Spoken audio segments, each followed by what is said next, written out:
Chapter 1. I am now staring at Morgan Freeman with the same white suit from the movie. I don't even remember my name even though I have memories all these movies, show, animes and books at first. I thought I was dreaming, then the last thing I remembered I was walking home since I kind of slept in the bus on my way home and practically I was 2 stops away from my home. Hence, I decided to walk. I was playing some songs. Next thing I look up to see a speeding truck coming right at me. Next thing I remember I am looking at Morgan Freeman or God. I am being judged to either go to heaven or hell. I never really believed in the concept of heaven and hell, so here goes nothing after coming out from my thoughts. Hello God, so can I know where I am going, heaven or hell? I asked the possible God Morgan Freeman lookalike. He stared at me for a while and said, "You are quite calm, son. It was not your time to die. It was a mistake on my part, and I am sorry for it and willing to reincarnate you with 3 wishes." I was not expecting that, and even gods make mistakes. I have read mythologies a lot, it's possible, and he seems really sorry about it, so why must I be angry about it since he giving me another chance to live? I asked him with excitement, so I get to reincarnate in any of my favorite universes with wishes if from fanfics I have read. God replied, looking at me with a smile, "Wait there son, it's true you are reincarnating with wishes, but you cannot choose the universe or world yourself." I was kinda bummed I cannot choose the world myself, so how do we choose which world I go to? I sighed. It was quite bad if I get the wrong world. God or Morgan Freeman bought up Spin the Wheel found at some carnivals. It had all movies, shows and anime are on it. You just have spin this wheel, it depends on your luck which world you get, he said with slight amusement. So basically, it all comes down to luck, so let find out. I replied with slightly depressed. I spun the wheel. I was praying so do not end up in DC Universe or Dragon Ball Universe. I do not have anything against them, but almost all of the individuals there are overpowered. The wheel spun and slowed down and it reached Twilight the shiny disco ball vampire universe. I saw the movies. The main characters sucked. Bella was a damsel in distress until the last movie and she was too nosy for her own good, and Edward is emo stalker. He judges people based on their past. He was a dick to Jasper. He can only read what person thinks at that time, and there were even methods to block his mind reading. It's not like he was Charles Xavier who can read a person's whole past and even erase memories as well as control them. I thought about some problems I had with the main characters. I will see where it goes. So my wishes are: I want a copy and upgrade power. Example, mind reading from Edward will be copied and upgraded to Charles Xavier's ability, which can even pass through Bella's shield since I really want to hear her thoughts. Alice can only see the vision when a person makes a decision. Upgrade makes me see the vision with different paths. Basically I can see what my choice would take me to, and I don't want to be in a trance. I can see the vision only when there is a danger to my coven, my mate and my family, or when I want to first wish to make it look like the Sharingan. Basically copy fight styles and moves also. The second wish: I want the ability to give vampires and myself change their age, looks like white cold hard skin, to give them the ability to eat and taste their food like a normal person. It will keep them satisfied so they do not have to go hunt all the time, but they will still need blood to control their thirst, give them the ability to have children. And third wish: I want to be technopath. God looked at me for a second and said, "I will be able to give you first and the third wish is easy to the second wish about changing age.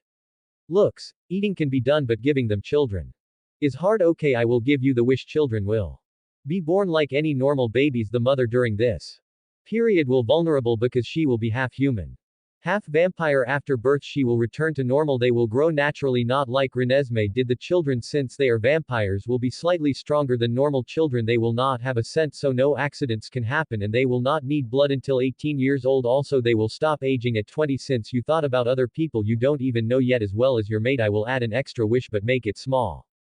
I was slightly stunned at that. I got another wish. So what should I wish for? I thought, crossing my hands. I got an idea. I want the ability to hide certain memories in people's minds so they cannot read by another people like Arrow or Edward. Both are creepy. Can you make my blood have healing properties same as from Vampire Diaries? God replied, technically, they are 2 wishes, but I will make that happen, but it will not be able to bring back the dead. God was okay with it, but he asked, why these specific wishes? I replied, first, I wanted power, which I will be able to get by copying the Cullens and their friends. Second, I want to blend with people, not run every time someone found we are not aging and stuff, and I wanted to give my coven happiness of having children. Even eating will be a wonder for them to taste food. And third, technopath, I can remove any details. Photos of us from any kinda system or web, and with the last arrow can't find out my gifts as well as what I can do from reading my coven, and I can create and upgrade the tech I have, so that's a bonus. Very well thought out. And I just wanted to hear it from you. I read your mind while you were selecting your wishes, so why pray Rosalie as your mate? God asked. I shrugged and said, she had a bad past. She wanted to have children, grandchildren, and seeing Bella turn into a vampire, but even have children and the possibility of future grandchildren must have been hard for her to see. I have nothing against Emmett, but I want to give her everything the world has to offer, and she is hot. God asked me, how do you want to look and which family do you want to be born into? This I thought for a while. I replied, looks, I will go with Matthew Daddario. More handsome and red eyes, not unnaturally red like the vampires. The family was a tough one. If I become Bella's twin, I will be caught inside all the drama, but I can be with Rosalie. And can you make it so that I only wake up on my flight to Forks? I don't want to go through being a baby again. Okay, that will be all, and thank you for this chance. God gave a smile and waved his hand. Then I blacked out. Next thing I know, I am sitting next to Bella, who was listening to music. Let's just say she looks like young Kristen Stewart in the first movie. Then I suddenly got a slight headache. It seems my name is Matthew Swan. I got all my memories. It seems like the movie. Renee is an airhead and completely irresponsible. She really left me and Bella do most of the work, but she seems slightly mature after meeting Phil. Bella and I have a good relationship. She seems to think for herself too. Even if it is slightly, it seems like Renee has been hinting a lot about going to Charlie. It seems Bella didn't get what Renee meant. I certainly did. Bella, like in the movies, the self-sacrificing one, decided both Phil and Renee to be alone and go to Charlie. I certainly not see her as my mother, that's for sure. Now let's see how Charlie is. Even though he is the quiet and awkward and silent type, he is really a better parent than Renee. I will call him Dad. I can see Bella takes after him. This is my first time writing. English is not my first language, and I won't bash the Twilight cast. I will just point out some stupid decision they had taken. In Matthew will let most of the events flow as usual, but in some, he will take quick measures. Please do go easy on me. I am just writing this because I saw Les McX Rosalie fanfics, so I tried to write one myself, and to people who want doubts on how Mc looks, see the cover without the earrings. I am really admiring all writers now. Chapter 2. Matthew Pav. My name is Matthew Swan, son Charlie and Renee Swan. People call me Matt. I really dislike speaking about my whole life, basically just like the movie and book. My parents divorced and Renee took custody of both me and Bella. She did a great job in raising us. I thought sarcastically. Me and Bella didn't have a bad relationship. She is not jealous of my high marks or my ability in sports. She does not like the spotlight. She liked to be alone and read in the library, so that made me view her in a different light. She seems a more understanding, but she seemed envious of my ability to make friends easily. Bella was not a people person. We were close based on my memories since we both took care of Renee. Man, that was hard just seeing the memory. It seems I have a black belt in Taekwondo, won several competitions, but never told Renee about it. I told Bella that. She told me she will keep it a secret. My neighbor taught me. It seems some decisions I took were influenced by the real me. I don't know how, but I remember all moves. I saw Charlie. He is the same as the actor, has a mustache and straight dark brown hair. He was wearing his police uniform. I had the same personality and I had a photographic memory as the previous life, so it will make nothing different. So I gave my new dad a hug. Hi Dad, so how are you doing? I greeted him. He gave a slight smile. He really is happy to see both me and Bella. I'm good, thanks. He hugged me back. Look how much both of you have grown, he replied in a slightly awkward manner. Bella definitely takes after him, I thought with amusement as he looked at Bella. Bella shrugged, said, hi Charlie, in the same awkward manner. That was the only thing she said, and she gave Dad an awkward hug. I really need to correct her on that. I won't force her, but I will ram some facts into her head, that's for sure. I really didn't want to hear their awkward conversation. I left to go sit in the police cruiser. While I slightly looked back, I can see Bella giving a look as if I betrayed her. I smirked at that. On the way, the atmosphere was so awkward. I knew no matter what I say with two highly awkward people, it won't change a thing. I tuned them out. I was looking at the town. It really has changed little. We reached our home. I guess it just like I remember it, the same as before. Not much has changed. I took my luggage, as did Bella. We went to find our room. Charlie showed both our rooms. Mine was a normal room with posters of some old cartoons. I didn't change anything inside. I kept just like how you have left it. Suddenly a voice came from behind. It was Dad. I am sure he didn't move anything, so he could have something to remember us by, as Renee didn't let us visit here much. She really did crush him not having anything other than a few of our things from our old room remember us by. It's perfect, I want everything to remain like before, maybe not the posters, I replied with a small smile. He laughed at that, he had a huge smile on his face. So Dad, do you remember Sam? I want his address, I like to visit him, I asked him. He knew Sam I was best friends, so he gave me his address after telling me to be careful. I told him I will get tattoos. He told me I was old enough to make my own decisions. But I must not get in trouble. I went to meet Sam since really looked like how Matthew Daddario Red Eyes looked in Shadowhunters but more handsome, so I really want to get some tattoos he had in the show. I drew all of them, I saved a lot of money from part-time jobs and all that competitions, never really spent any of it. I wore blue jeans, a black versus neck shirt, and a black leather jacket, and I was ready to go. I looked in Bella's room, she was not there, then I looked in the kitchen, so I thought they must be outside, so I opened the front door to see Bella, Dad, Billy Black, and Jacob outside the house. I remembered Charlie gifted Bella with that red truck now. They all saw me. Look at you all grown up now, Matthew. Billy spoke up. I can only smile at that. You both remember Billy Black? Dad asked as Bella was the first one to speak. Billy, you were looking good. I was looking at her like, sure you remember him. She noticed that and rolled her eyes at me. Billy replied, I am still dancing. I am glad you both are here. Charlie has not shut up about here since he knew you both were coming. Dad seemed like he was embarrassed, turned his head, and nonchalantly replied, keep exaggerating and I roll you into the mud. Billy replied playfully, after I ram you in the ankle. Hi, I am Jacob. We used to make mud pies together. Jacob introduced himself to Bella. Bella's blunt reply was, no, I don't. This lovesick puppy really made an outstanding first impression, I sarcastically thought, and he completely forgot about me. I was like, seriously, I coughed to say I am here as well. He noticed now. Wow, tunnel vision when involved. Bella. Hi, Matt, long time no see. Jacob greeted. I was like, yeah, so how are you, Jacob, with my arms crossed. I am good, he shrugged and replied. I was not best friends with Jacob. He seemed to clingy to Bella from what I saw from my memories. Bella spoke up. Are they always like this, seeing Dad and Billy playing around? It's getting worse with old age, Jacob replied. He told us in resignation. Dad came up to both Bella and me and asked, so what do you think? Bella looked confused and asked, what? I whispered to her, he is talking about the truck. Dad told us he just bought it from Billy and it was her homecoming present. Bella was really surprised since Renee didn't remember our birthdays, so for her getting a present was a huge thing. Jacob's another try to impress her by saying he fixed the engine was kinda tuned out by Bella, a poor lovesick puppy. She thanked Dad and gave him a hug, which seems to bring a smile on his face. I really need to talk to her tonight about this. After this, I went to meet Sam following the directions Dad gave me.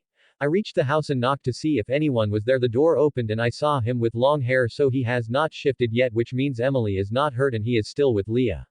I can help with Emily's wounds, so that's good. He probably shifts when the nomads come here.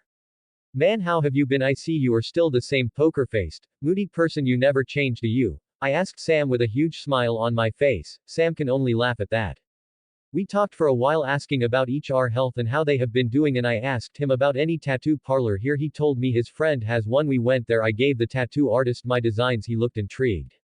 I looked like he told me since he is a friend of Sam's he will give a discount, and I got the same tattoos, not all, just the ones on the hand, which made me. I was back to Sam's house when I saw a 1990 Kawasaki Ninja ZX-11 Kawasaki. I asked him who it belonged to. He said it belonged to his dad. I knew Sam hated his dad. I asked him if he wanted to sell it to me. He was more than happy to. He said he will take only half the price, but I insisted and paid full, so I got a ride. I had my license, so no problem. I won't have to take Bella's truck when I have to go somewhere. When reached home it was close to evening, so I made my way to Bella's room. She was listening to music. I needed to speak with Bella about her dad's situation. It seems she had changed some stuff. I sat next to her and said, we need to talk. She seemed confused about what I wanted to talk about, so I asked her why she called Dad Charlie. She said she was not comfortable calling him Dad. I understood. I asked her why she called Renee Mom. She was confused at that. I talked about us taking care of Renee, who was our mother. She was the one who was supposed to raise, not the other way around. At first, she was slightly angry, but slowly, she remembered how we lived with Renee. I started talking to her about how Dad was just happy seeing us at the airport. Even a single hug from one of us made him smile. He even bought you a gift, unlike Renee. The latter never even remembered our birthday. I told her how Renee didn't fully invest in our relationships like mother-daughter or mother-son like we did even before we came here. She has been hinting for months to stay with Dad till we graduate. I told Bella, like always, the self-sacrificing one, she was ready to move to Forks. Bella asked why I didn't speak up. I told I wanted to spend time with Dad. I told her how Dad is socially awkward like her but cares for the people he loves. Even if I do sound cliche, it's true here. I told why he didn't move any of our stuff from our room because it's one of the few things he can remember us by. I saw Bella's eyes are slowly watering. I knew this. Bella is emotional and sometimes will do stupid stuff and will do nothing to hurt the people she cares for. Even Billy said Dad has been talking non-stop about us when he heard we were coming after the little maybe big rant. I left her to her thoughts. I have become attached to Bella. I think it's not just memories, but feelings passed on to me, I guess. I have no problem looking after her. She is my little sister. Man, do I feel like an emotional idiot, but it's some things I didn't like about Bella calling Renee mom, but not Charlie dad. I understand she is antisocial. She lived with Renee all her life, so she has a connection with Renee more than Charlie still. Charlie seems to care more about Bella than Renee. I totally forgot about how to I use my powers. Suddenly voice sounded in my head. Matt, it's me God, I will tell you how to use your powers. This is basically a notification. First, copy and upgrade. Power can be used either by being close proximity with a person. The range increases as you grow older. Also, you can copy a power with your eyes. My concentrate. Imagine energy pouring to your eyes. It will activate. It will be like the Sharingan from Naruto. To upgrade power, concentrate and imagine a panel, basically a game panel with the powers you have copied will be listed next to it. You will see upgrade. Select upgrade, then just select yes or no through voice or just think about it. Now the ability to change person's looks. You can change so they don't sparkle in the sun. Same with cold skin and eyes. You change how they age as they age like a normal person, but they are vampires on the inside, so strength and all will remain and it will dispel after reaching a certain age. The above two is just mentally imagining their age, skin, eyes, etc. You can give them the ability to eat food, but again, they will have to drink blood once in 2 or 3 weeks. They can eat and taste food, which will help them control their thirst more easily. Giving them the ability to become pregnant is changing them into a hybrid so they can hold the fetus as well as survive with no problems like Bella did. Technopath or technognosis is you can get every detail about tech. Basically, you can know it better than its creator. If you have the components, you have an idea on how to create it. I was advised to you copy Bella's shield but not upgrade it until you are a vampire and super strong. Same with Edward, you can upgrade his mind reading to Charles Xavier's mind reading ability. You erase memories of a whole city of you and your coven or even implant false memories. Same with you can control multiple people as in the movie X-Men where he stopped all their movement. You can train this. The older you get after being a vampire, your mind reading will be powerful as Xavier and Cerebro. Still, you will only be able to find, read and mentally talk to the person but you cannot control him. After digesting all that info, I knew God was being generous. Thank you very much. Dear God is the only thing I can think. I am not strong now, but I can be op if I don't die, that is. I decided first to check the panel. I saw a mental shield. I was sure I got it since I was near her since birth. I am her twin after all, so I didn't upgrade it just like God said. Alice could see my future. It's best to let her see me since you never know when you need help. I tried technopathy or technokinesis. I concentrated on my phone. I got a lot of info coming into my head. I had the necessary details where the flaws in the phone were on how to make it better than before, basically mentally reinforcing it. I can correct these flaws as well as increase any tech's efficiency. I can make a touchscreen phone, but I need all the necessary components. I concentrated on my connection to the internet. I can find information about everyone in Forks but the Cullens, even though they have info on them, I think they have people to erase this information when the time comes. For everyone reading this, the god the Mick encountered was a kind one. There are multiple gods who see reincarnation of souls. The Mick was just lucky. This god helped him much, giving him wishes such as the ones he asked for. And I am writing for fun and it is my first time writing, so be kind. Will take criticism but don't bash me too much, and if you see any mistake please do tell. I will try to edit it. Chapter 3. Notice from the author. I created a female OC as Emmett's mate Sarah Cullen and she looks like Gigi Hadid, and I just going to give Alice a vision of both Bella and Matt with Edward and Rosalie. Because of Matt's ability it will cause confusion for the Cullens and Edward will still be a creepy emo and do the same thing he did in the movie. Alice Pav. We just came after hunting. I can see Edward was readying himself to play his piano. Emmett and Jasper were playing games. Esme was just reading a magazine on the couch and Rosalie and Sarah were telling each other about new fashion trends. I was about to join them when I had a vision. We were on a beach. I saw a girl with Edward having a very pale complexion with long, curly wavy, dark brown hair, a widow's peak, unique chocolate brown eyes, and a heart-shaped face with a wide forehead. Her eyes are large and widely spaced. Her nose is thin and her cheekbones are prominent. Her lips are a bit too full for her slim jawline. Her eyebrows are darker than her hair and are straighter than they are arched. The only thing I can think of was, she was beautiful. She was going toward a person. I tried to see who he was. I saw Edward, but he was out in the sun and he was not sparkling. His eyes were dark brown like normal humans and he looked slightly older, at least 25 years by looks. How is that possible? My thoughts were, this is Edward's mate. I saw a person calling the girl. I tried to see him. He was a tall, handsome, well-built man with dark hair and red eyes, not like the vampires, like he was born with it.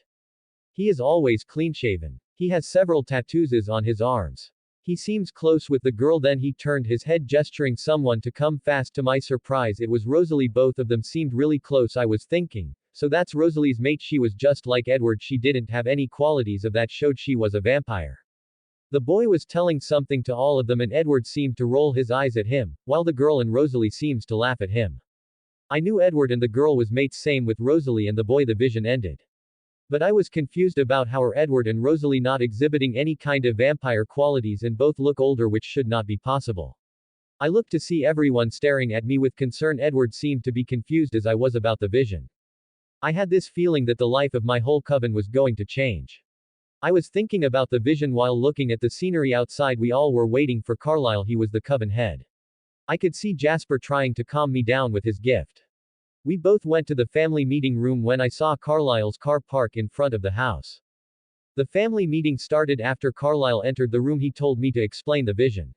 I explained the vision to everyone in the coven was confused about how they looked human. Jasper asked Carlisle if it even possible to turn an vampire back to a human, for which Carlisle said it was not.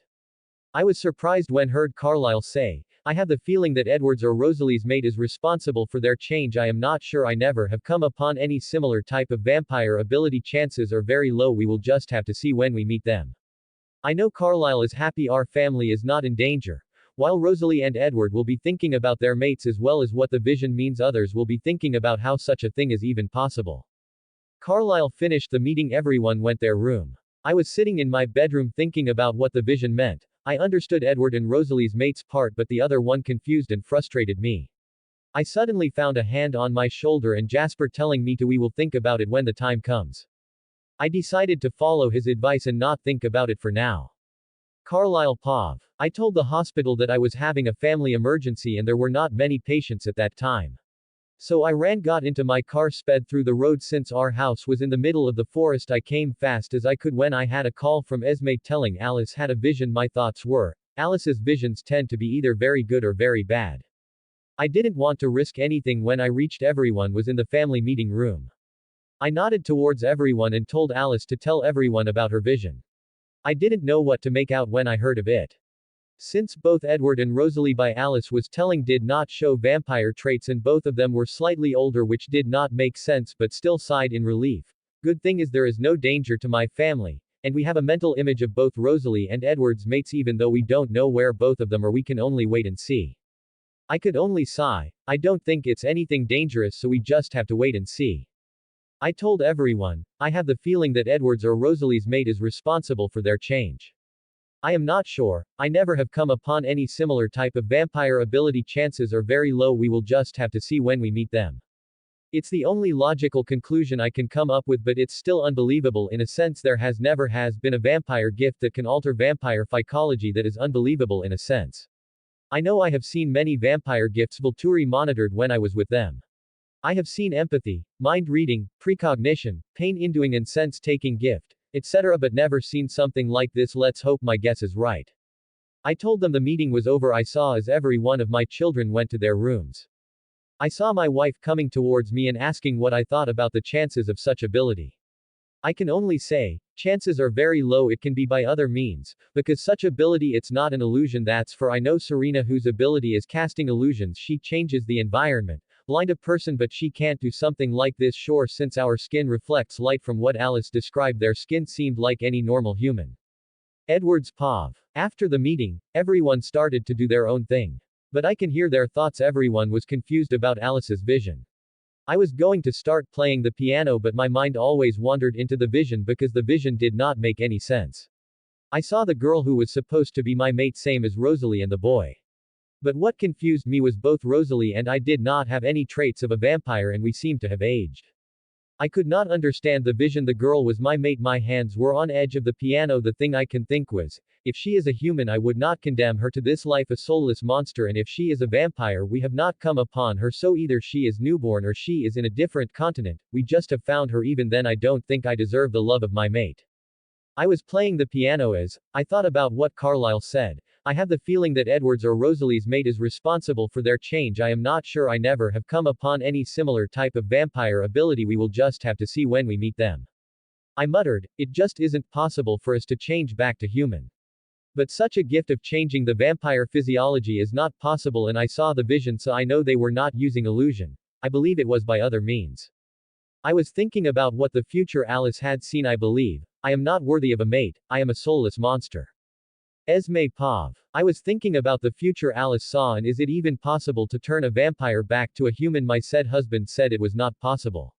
I knew contacts would melt because of the venom, aging, and not sparkling in the sun is what put everyone's mind in a dilemma. I asked Carlyle, such a gift, is it dangerous? My husband tiredly replied, I don't think it's anything dangerous, we will just have wait and see. I was kinda shocked when my husband said, I have the feeling that Edward's or Rosalie's mate is responsible for their change. I am not sure. I never have come upon any similar type of vampire ability. Chances are very low. We will just have to see when we meet them.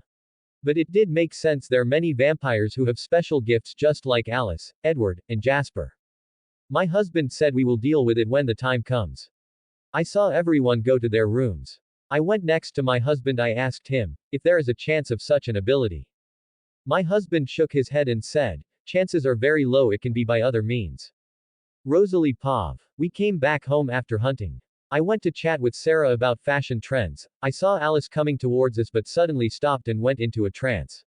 I looked as everyone was turning serious since they knew when Alice was having a vision it can be good or bad. So we waited for her to come out of it. I can see Jasper was concerned about his mate. I can also see Emmett having arms around Sarah.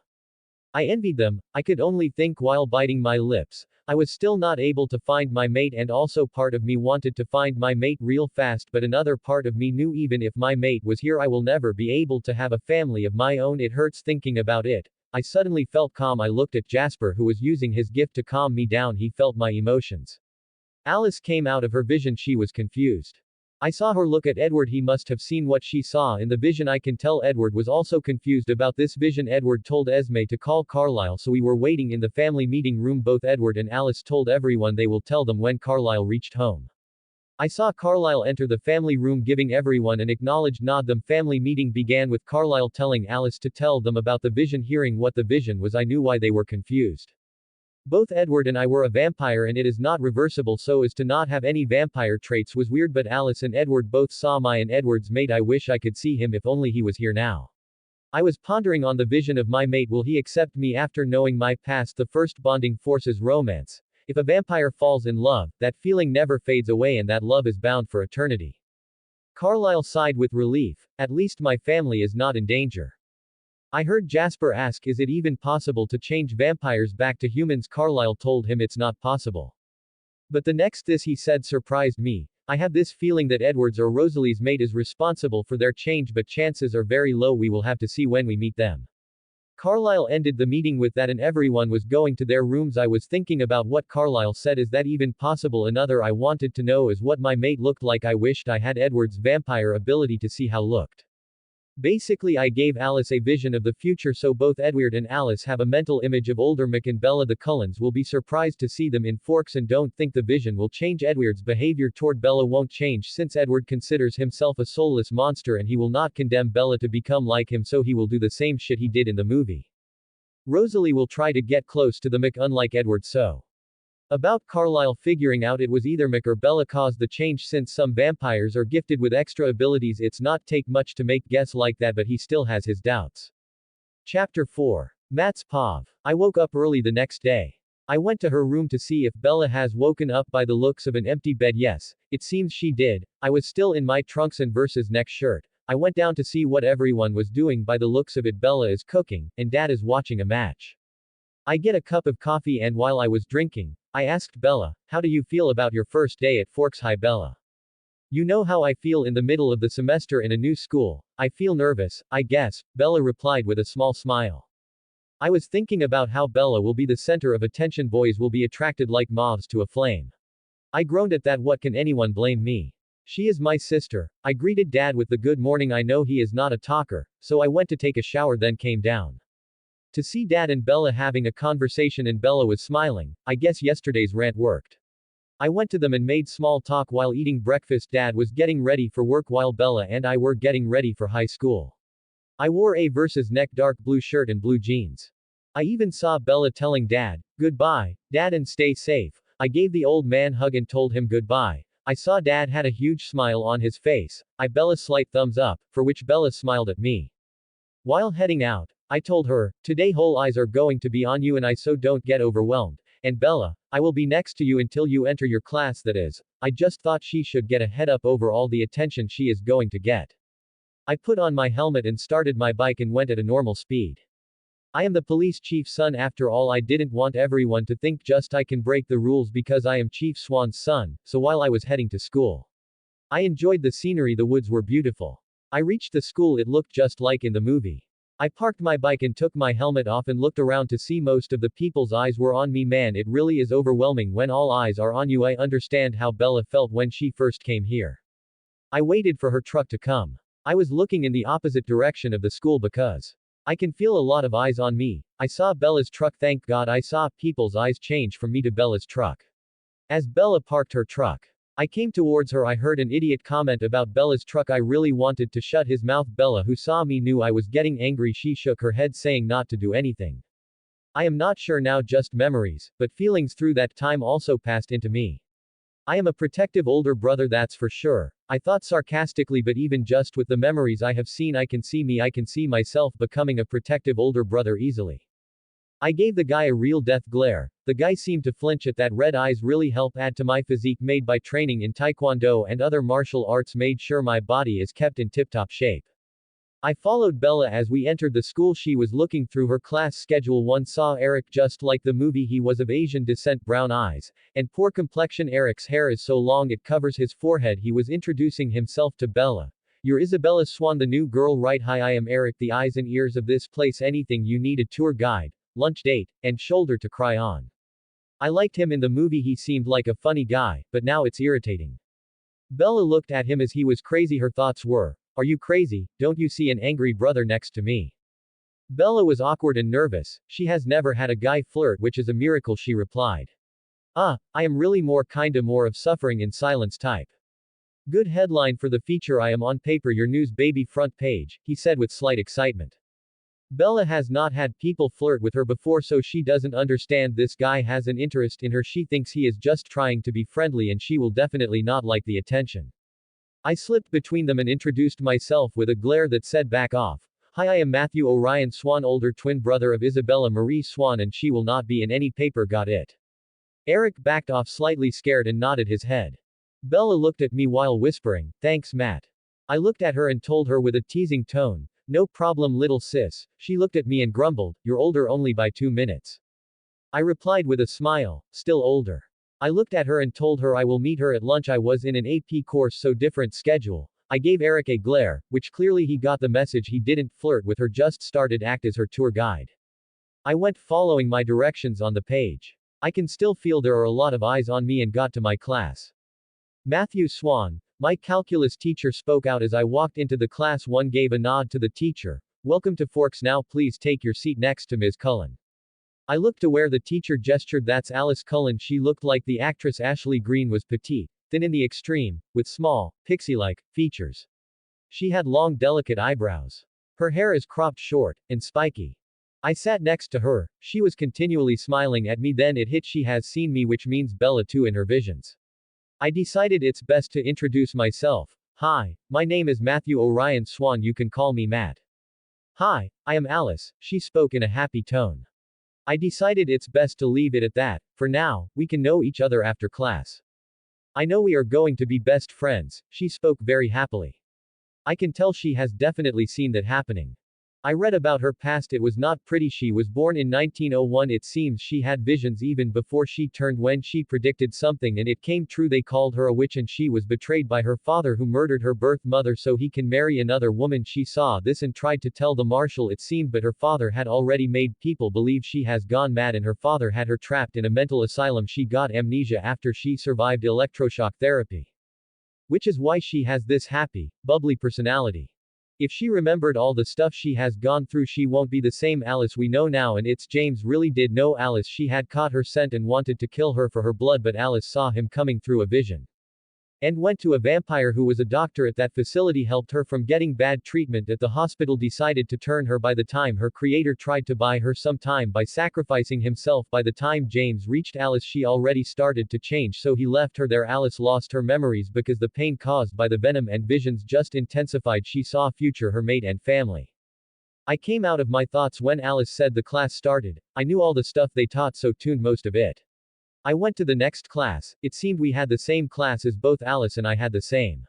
It seems I have another sister to look out for. That smile on Alice's face should not disappear. Her personality just brightens the room. I can see what Bella and Alice, both opposites of each other, basically opposites attract each other, happened in this situation.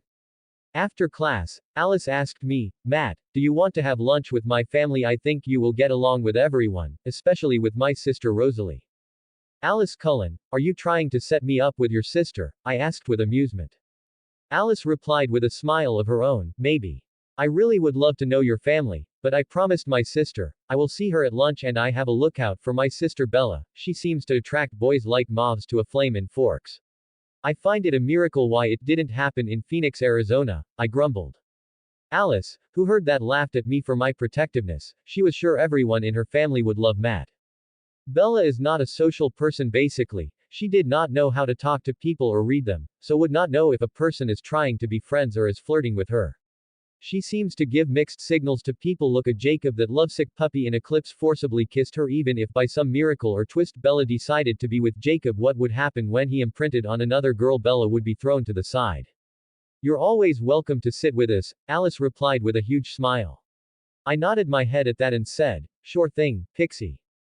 We were on our way to class. I was making small talk with Alice. Both of us were telling each other about our family as we were going. I can feel a lot of eyes on me. I guess they are surprised to see one of Cullen's interact with people outside their family, since it must have never happened.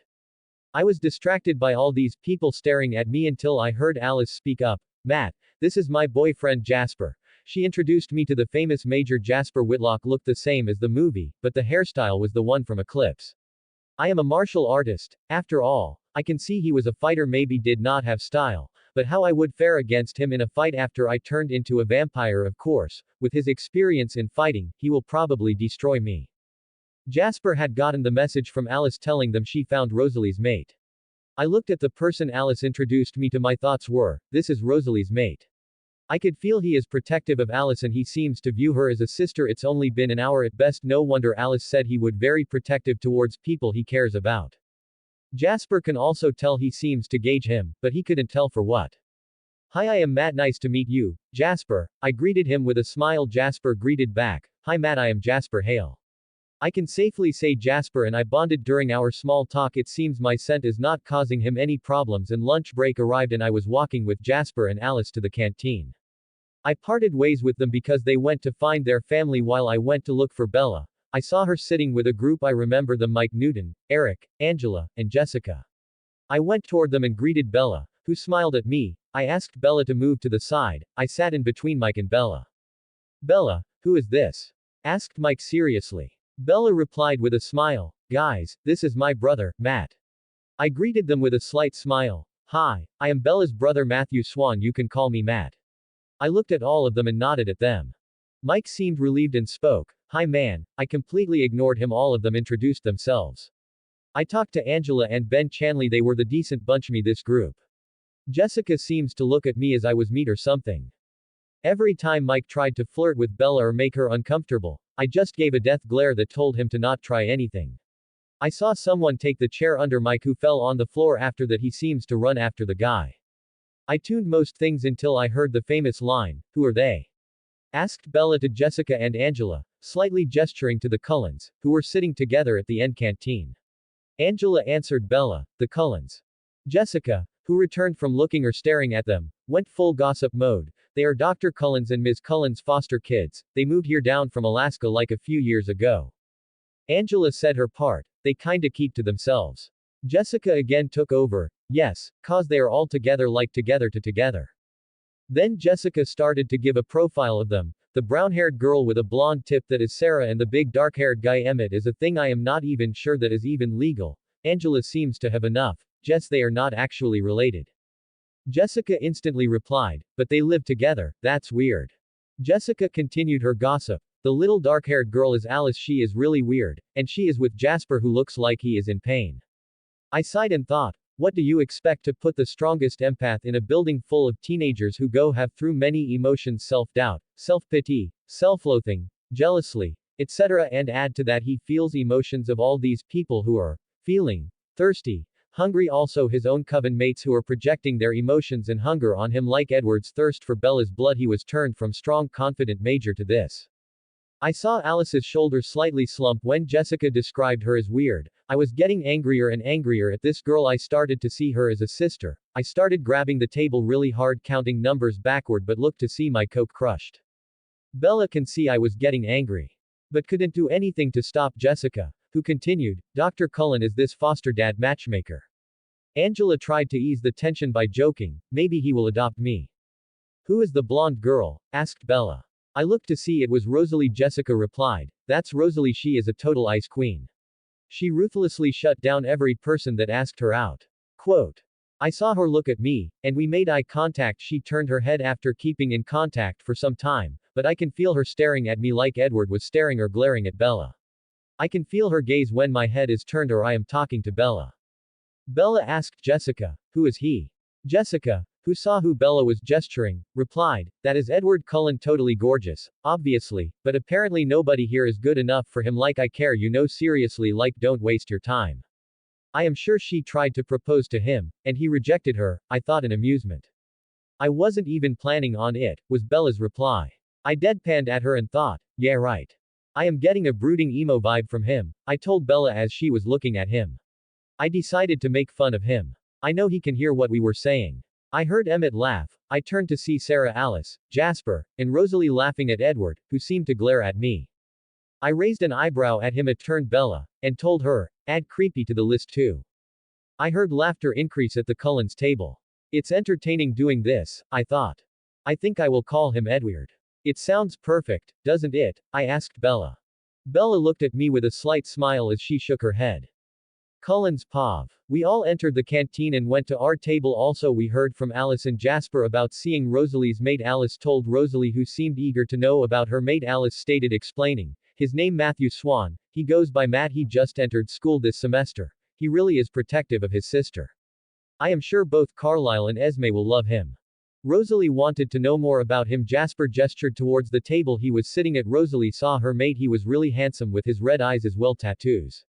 He looked really hot. She was broken out of her thoughts by Alice, who gestured to the girl next to him and said that is Edward's mate. Alice told everyone. I heard him tell she was his sister when he introduced himself to that group. Jasper spoke up. His scent is unique, it basically cancels out any scent near him, and I can easily control my thirst when I am near him, but otherwise, it's hard. Sarah was the first one to reply, that's interesting.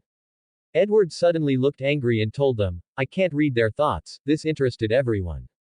Rosalie replied with a slight smile, at least some people don't have to worry about their privacy being invaded. Everyone nodded at that since they know Edward didn't care about privacy. He reads their mind. Edward didn't speak much, he busy staring daggers at Matt and his sister Bella. Rosalie was admiring her mate. She could see he was protective of his sister as he was glaring at the Newton guy whenever he tried to flirt or make his sister uncomfortable, and that did the trick. They heard the girl Jessica gossip about them. All of them hearing the jealous girl talk about their family was irritating. Jessica started calling Alice very weird. Alice's shoulders slumped. Every one of them was angry at that. Rosalie also was angry when the jealous bitch was gossiping about our family, also calling Alice weird. Jasper was angry, but what surprised him was he can feel the anger coming from the table. It belonged to Matt. He is protective of Alice. Jasper said, looks like we are not the only one who feels angry at the girl. Everyone was confused at what Jasper said. He just gestured to Matt and Bella's table. They saw Matt crushing a can of Coke as well, trying to calm himself down. Jasper told everyone with a smirk, I told you he is protective of Alice as he views her as a sister even in just this short time, he is perfect for our family even I bonded with him easily. Everyone looked like giving Matt their nod of approval. They heard the girl Jessica goes about Rosalie about her shutting down everyone. Rosalie only shrugged at that and looked towards the table to see looking at her. They made eye contact with each other for some time, and both of them turned around. Rosalie knew when he was looking at her, the same as her. The Cullens heard Jessica speak about Edward and Edward's mate who was looking straight at him. Rosalie was thinking, they seemed to do the same thing Matt and I did, but the only difference is Edward was glaring at her as if it's their fault that he can't read their mind. Rosalie saw her mate give his sister a look when she said she was not planning to. I saw him look at Edward, heard him tell his sister, I am getting a brooding emo vibe from him. The only thing Rosalie can think while laughing was, that described Edward perfectly. Edward was glaring at me since he read my mind, then at everyone Emmett laughing out loud, so was Alice, Jasper, and Sarah. All Cullens there except Edward. Rosalie saw Edward glaring at my mate Matt, who turned to see Edward glaring at him. Matt raised an eyebrow at that and turned his sister again, and we heard him say, add creepy to the list too. At the Emmett was close to landing on the floor laughing, the same can be said for everyone.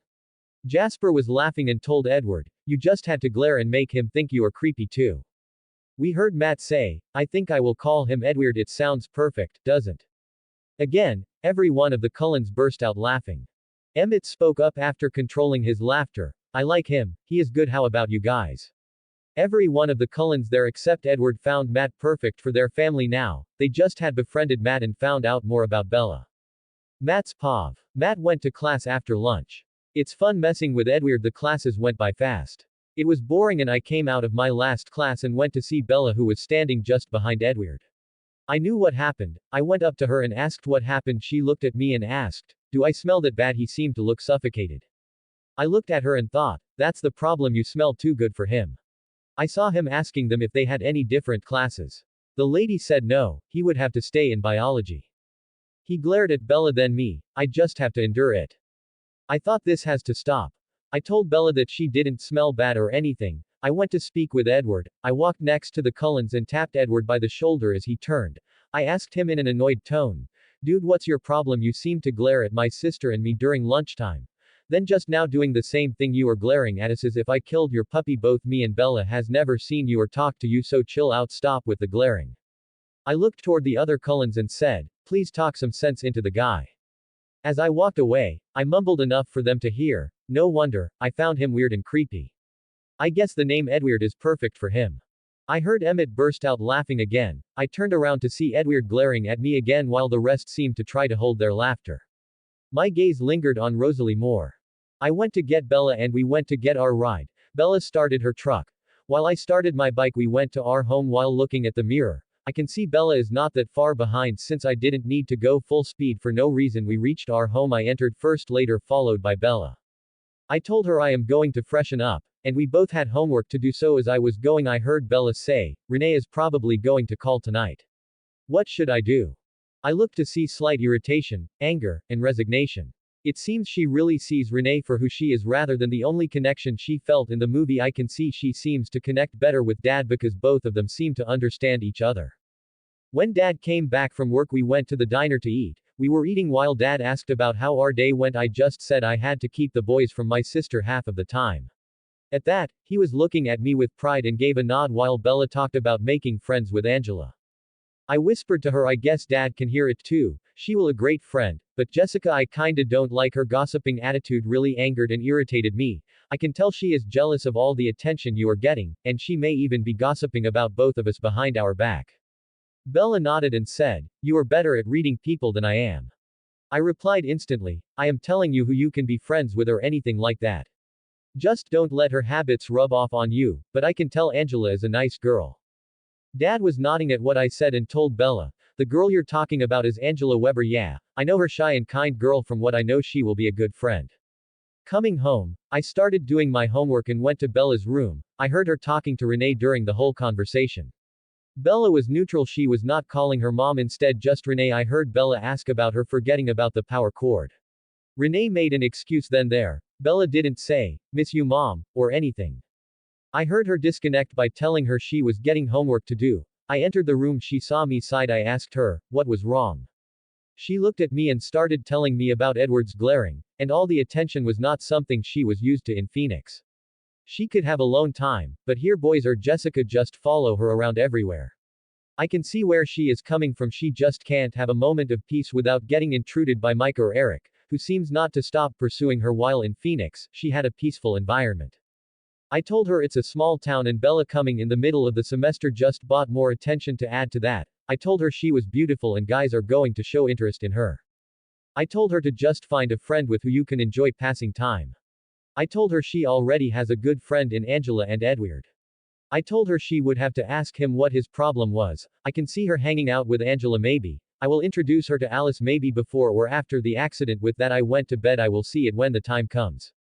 I want to ask you guys, since MC was in close all the Cullens so he got all their abilities, I want to ask you guys, should I upgrade Alice's ability subjective precognition? It will become he will be able to see different futures and he can take the best route. And he will make it so that he gets vision if he or his mate and his family is in danger. I will upgrade Edward's ability to Charles Xavier type. He will have to learn to control it. He can read Bella's thoughts even if she is a vampire, also shapeshifters. He will have a friendly relationship with the shifters, changing their view of the Cullens. Bella will not jump first without thinking, for example as she went alone to where James asked her to come. But Jacob will still be a lovesick puppy. Who will try to get. Chapter 5. Author's note. Sarah has the ability to see mate bonds, but they have to close to each other for her to see. Unlike Marcus, whose ability is relationship identification, Marcus can sense relationships between people. He can also sense the ties, strengths and weaknesses, and can also tell who would betray one another. Cullen's Pav. At the Cullen household, everyone was sitting front room and was glaring at Edward, who like a spoilt child looked elsewhere. Carlisle asked what happened. Alice told Carlisle and Esme that they found both Edward and Rosalie's mates, then started to tell what happened today. Rosalie was angry she found her mate and so did Edward, but he just had to ruin it for both. She shouted at Edward, "You idiot, glaring matter Bella won't solve your problem. You are just acting like a child because you couldn't read their mind. Don't make the excuse of her being your blood singer. You only found that out during the last class. I saw you glaring at her during lunch after you told us you couldn't read their mind." Jasper also spoke up for his sister. Edward the first, know you were frustrated at not being able to read their mind. But glaring at them for no reason would make them think you hate them. It's good Matt didn't take it seriously. I felt his emotions. Hate was not there. He was more irritated and angry at you. He cares greatly for his sister. If you continue this, it will be bad for both Rosalie and you. Rosalie, when heard that Matt didn't them for Edward's behavior, she calmed down and said, I just have to endure it. I understand she is your blood singer, but it's not by her choice. You didn't have to say it. Their face, least act a little mature. You are 100 years old, for God's sake. Sarah, who was hearing everything Jasper and Rosalie said, decided to tell her part.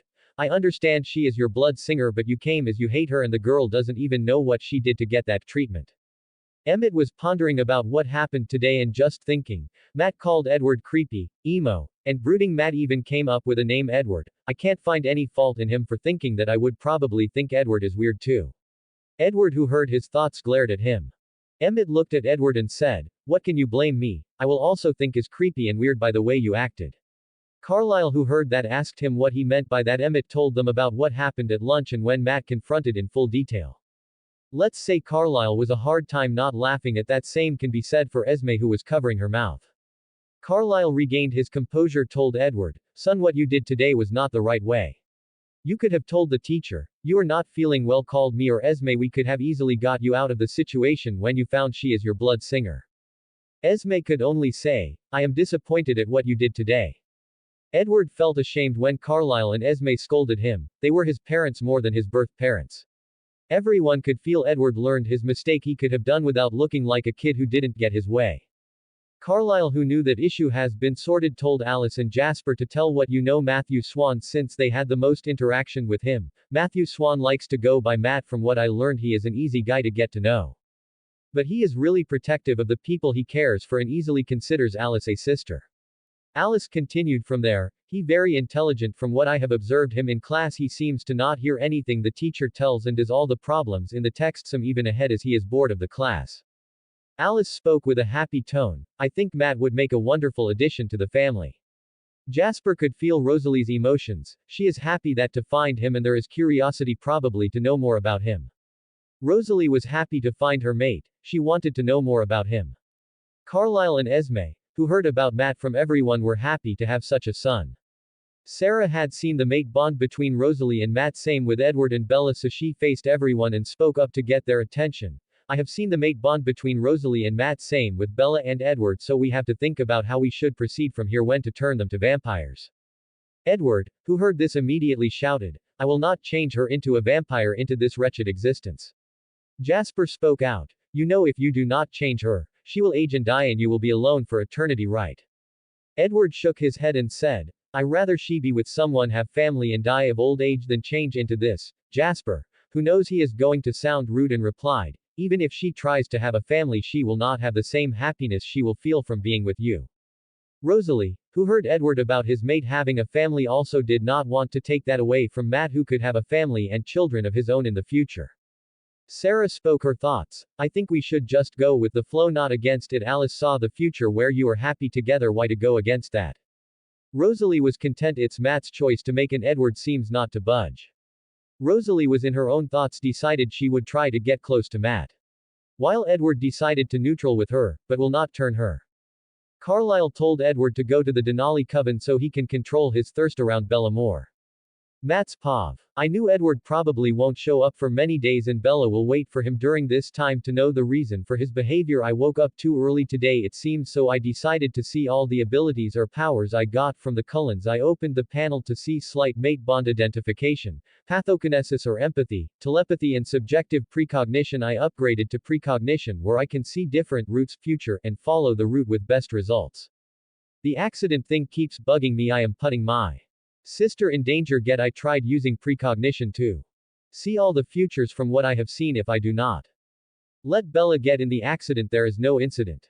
Connecting both Bella and Edward, since Edward basically tries to avoid Bella everywhere even if she finds out what they are, it's not the desired results I get. And in the other routes, if let Bella get in the accident zone, Edward protects her every time, and Rosalie seems to come next to me, make sure I am okay just as fast as they could. It's dead giveaway and Bella starts questioning about what they are like the movie, which causes them to interact with each other more, and let's go with that. From what I have seen, Edward seems to think of not turning Bella, but he is unconsciously protecting his mate as well as he tries to get close her, while Rosalie is trying to get close to me, so no problem there. I made these visions appear as a warning. If Bella, me or Dad is in danger, Cullens have Alice and they can take care of themselves. I ordered a lot of electronic components so that I can make a motion sensor around the house. Let's just say I want to mess with Edward more when he comes to Bella's room. Also, I remember Riley Beers had come to her room in Eclipse. He could have easily hurt or killed Dad. It's dangerous. I will install more security after this. I saw time flew by as I was thinking about my visions and abilities, so I went down to see Bella. The early riser seems to make breakfast for everyone. I greeted her. Good morning, Bella. Did you have a nice sleep, and where is Dad? Bella didn't look at, she was busy within the kitchen. Good morning to you too. Dad went to freshen up. I nodded at that and went to my daily routine, took a cup of coffee. I went see anything on TV. I was watching the news, weather forecast and stuff. I was pondering over what to do for these two. There is no Edward there for torturing, no, I mean to make fun of. When I saw Dad coming, he smiled at me as I greeted him. Good morning, and how are you this fine morning? Dad can only smile and say, it's good, and good morning to you too, son. As I was going to take a shower, I tried using my upgraded telepathy, but suddenly hear the thoughts of all people in the neighborhood. I was having a headache. I imagined a radius which I reduced slowly, and I can see it was working, so I can control it like this. That's good. I then wanted to see Bella's thoughts. I concentrated on her. I need to find out what his, Edward's, problem with me is. Bella thinking while placing the breakfast on the table. Only thing I can think was, shit, Edward seems to be her first crush. I decided to see what she thought of Dad. Me and Renee. While going into her memories, it seems she had a high opinion of me, and slowly Dad is reaching at that level. She is even thinking staying in Forks with Dad after graduating. She feels the same as me. Renee will probably use her and me to get out doing housework and other duties. We even had to remind her to pay the bills and stuff when we moved away from Forks.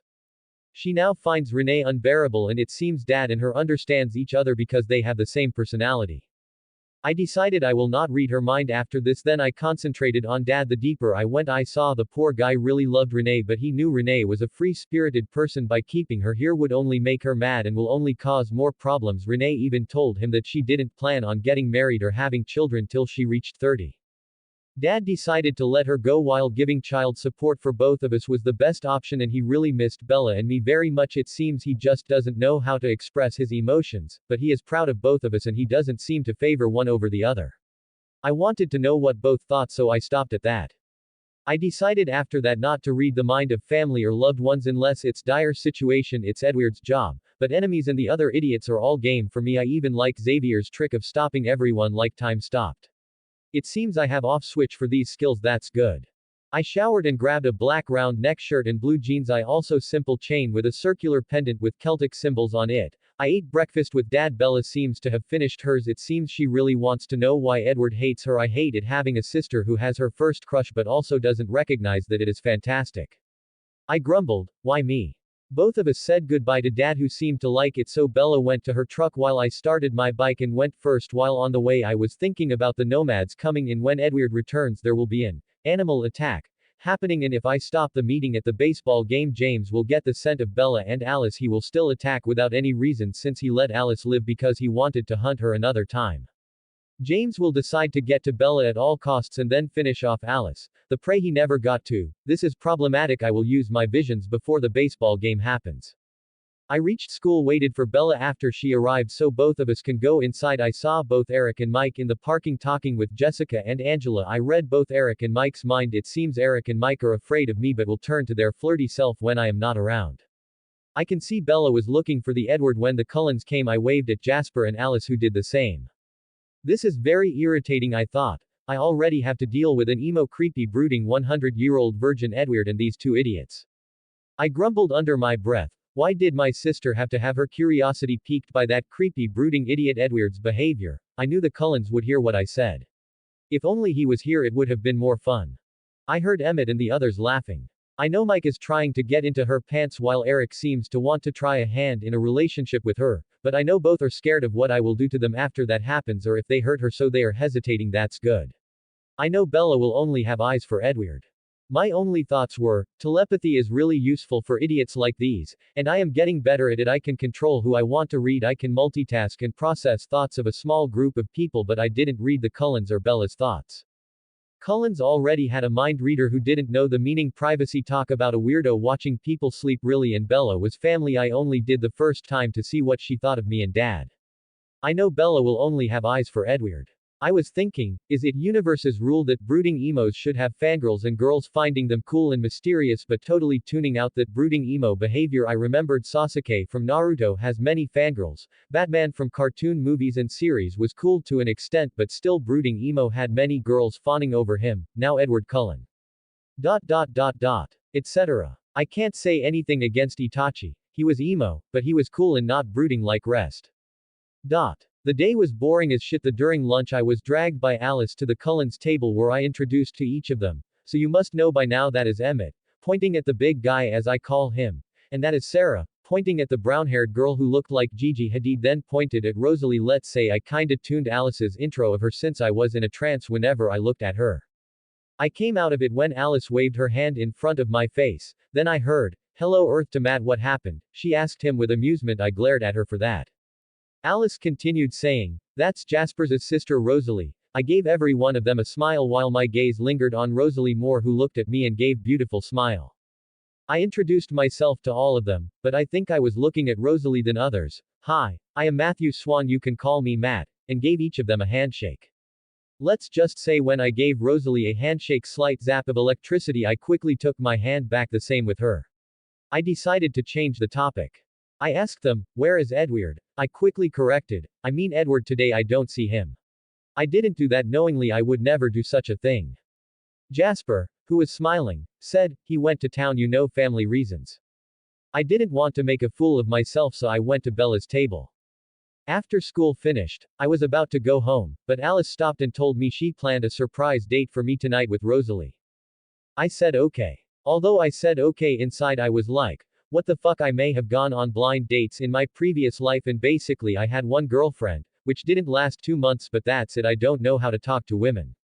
I started my bike and was on my way home while going through an internal dilemma. I can't ask Bella or Dad. Too highly socially awkward. People won't know a thing about it. Renee is total airhead. I am not calling her over this. I am totally going to ruin this date, that for sure, were my thought. I reached home real fast. I went to my room and looked at the clothes I have. All of them are casual clothes, most of them are black. I decided to wear the same black versus neck shirt, leather jacket and dark blue jeans. Bella came home and asked me why I went in a hurry. I told her I had a date. Bella looked surprised and asked her who it was. I told Rosalie. Blonde girl, right? Jessica told she rejected every boy in school. I know it's gossip, but Angela nodded at that, so that must be true. How did you get a date with her? Bella asked me with interest. I could only reply, I didn't. Alice, her sister, set me up for this date. I was thinking about what I should do. I should buy some roses that are good, right? My thoughts were going in circles. Basically, I could not think of anything I could do to make a good impression. I groaned, I suck at this. I was bought out of my thoughts by phone ringing. It was Alice. She said, we are outside, we will take you to a special spot for your first date. I looked at my watch to see it's time already. I didn't even notice it. I went outside to see Alice and Jasper in their car. Rosalie was in the back seat. I greeted them awkwardly. Hi guys, sorry for being late. Alice shook her head and said, no, you're not late. I entered the car and looked at Rosalie. She looked stunning. She was wearing a blouse, black white color block bell sleeve, cold shoulder top. I had my mouth open. Jasper, who saw this through the mirror, called me, Matt. I closed my mouth and looked at him to see him laugh at me. I rolled my eyes at him. I looked back at Rosalie. I greeted her. Hi Rosalie, how are you? Rosalie looked at me and smiled. I am good. You didn't know about this surprise date, Matthew, did you? I shook my head and told her. After school, Alice just came up to me and told me that she had set up a date with you. Rosalie laughed at that. Her laughter was really beautiful, just like her. We reached in the dating spot prepared by Alice. Let's just say it's beautiful. It was Backyard Discovery Arlington Gazebo. I told Alice, it was beautiful. Alice looked smug as replied, thank you for the compliment, Matt. After that, Alice and Jasper told us to call them after we finished our date. We went to the table and there was silence for some time. I decided to break it. We talked, basically made small talk. You can call me Rose, Rosalie told me. I replied with a smile on my face, you can call me Matt. Matt, you have not dated anyone before, right? Rosalie asked me. I was embarrassed and shook my head at that. We both just decided to know each other better. So I asked her about her hobbies. She seems to like to work on cars. Rosalie asked what my hobby was. I like martial arts and recently started to take drawing as a new hobby. So you are a martial artist? Rosalie asked me with curiosity. Yup, won a couple of competition. I replied I didn't have any topic to talk about. I asked her, so do you want to check out my car when it arrives? I have a 67 Chevy Impala. Rosalie looked at curiosity and replied, 67 Chevy Impala, that's a nice car you have there. I would love to look at it when arrives here. I may even customize it a bit for you. Rosalie asked me, why come to Forks of all places? It's small town. I looked at her and thought a bit and said, it's to escape from Renee, my mother, for me anyway, and I wanted to know my dad more. Rosalie asked me seriously, why do you call your mother Renee instead of mom? I was replied with a sad smile. I guess my parents divorced when Bella and I were little. Renee got our custody. We never had a good childhood. In a sense, we raised her, if I think about it, and didn't let us spend time with dad for a long time. Renee only let Bella and me come here is because she wanted to tour the states with her new husband. She hinted it a lot till Bella, like always, self-sacrificed, saying we will spend time in Forks with dad. Rosalie looked sad and slightly angry, changed the topic and asked, so tell me about sister Bella and your dad. I looked at her with a smile and said, while thinking about both of them, Bella is clumsy and socially awkward. She does not like the spotlight. She hates, and she is intelligent and very observant. She cares greatly about anyone who she considers close, and same with my dad, Charlie Swan. He is awkward as Bella and isn't great at telling people his feelings, but both my dad and sister are connecting with each other. She seemed to smile at me when I talked about my family. So, enough about me, tell me more about you and your family, I asked her. Rosalie started talking about her life now. My name Rosalie Hale. I am twin sister of Jasper Hale. We are adopted by Carlisle and Esme Cullen. I have 4 stepsiblings not counting Jasper, and Carlisle is great deeply about everyone and is a pacifist. Same with Esme. It doesn't feel like both are our foster parents and my siblings. You have met them, so an introduction is necessary.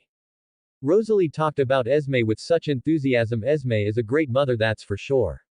I asked Rosalie if she would like to have a date tomorrow. She said she would like that. We ended the date with that. I was happy, and by the smile of it, so was Rosalie. We called Jasper and Alice, who dropped me. Days went by as Edward didn't show up. I and Rosalie went on many dates to get know each other, and school was boring as usual. Again the next day. No Edward. Bella is looking for him after our boring class 1 hung out with the Cullens talked to Rosalie. It seems to shock everyone the Cullens are associating with me. I wanted to take it slow and know more about Rosalie by going on more dates. After all, we have eternity, so it's no pressure. We went on a couple of dates as there was not much going in school and I had my secret project which I am working on.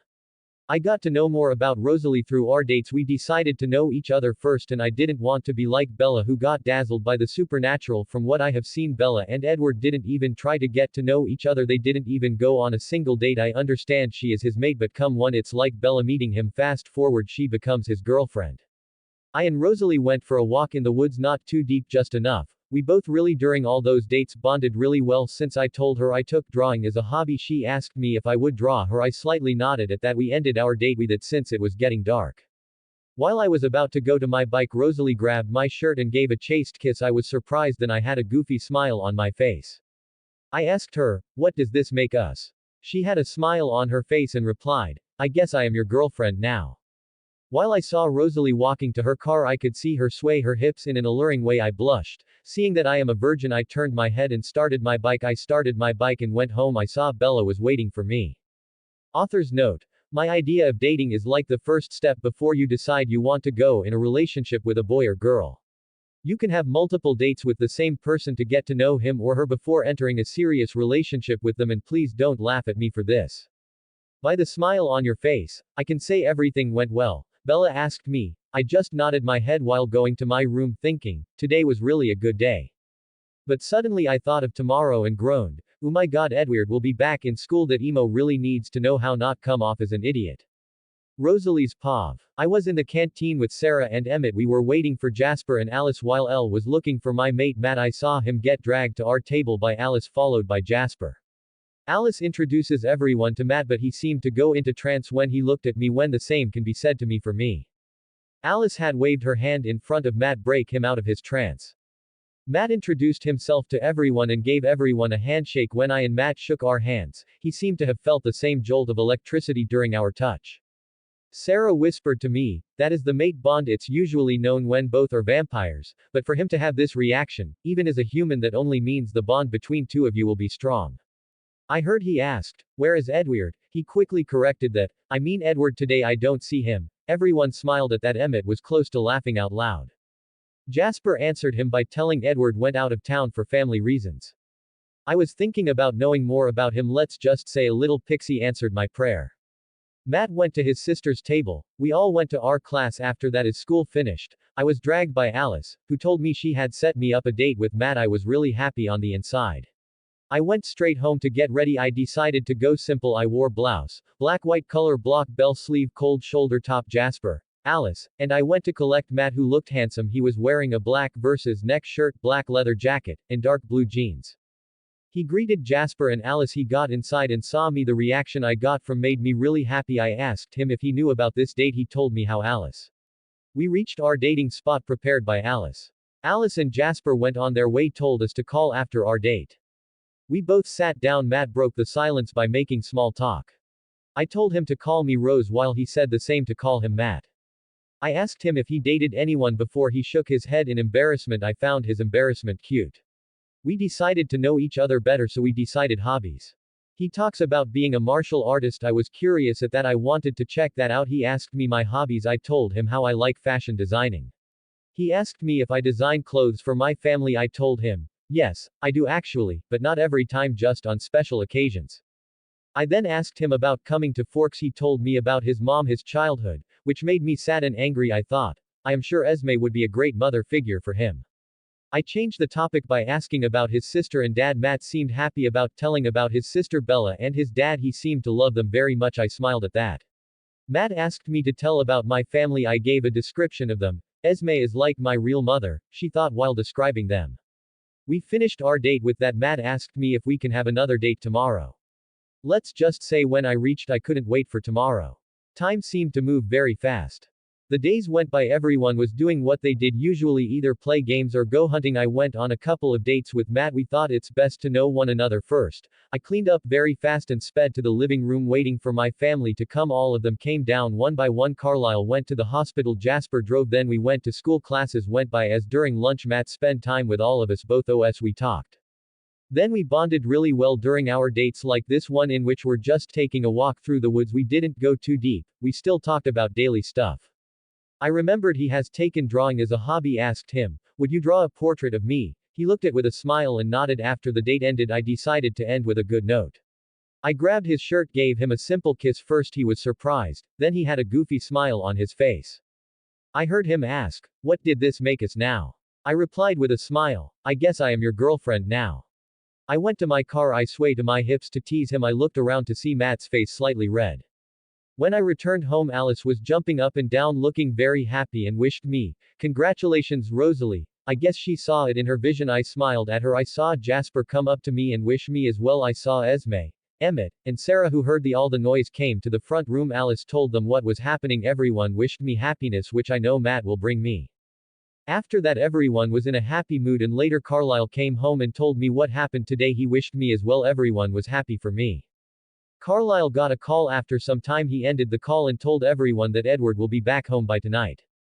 Carlisle told everyone, just make sure he doesn't do anything. I sighed at Carlisle. I wish we could do something really, but Edward only listens when you or Esme are around, and he always does something stupid, and I don't want my mate to hate our family because of him.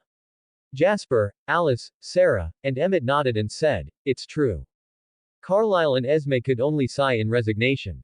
Mick does not hate Edward but just hates the decisions he took and his midset in general. He will like him when Edward will he becomes mature like in Eclipse or Breaking, and the next chapter is the return of Edward N.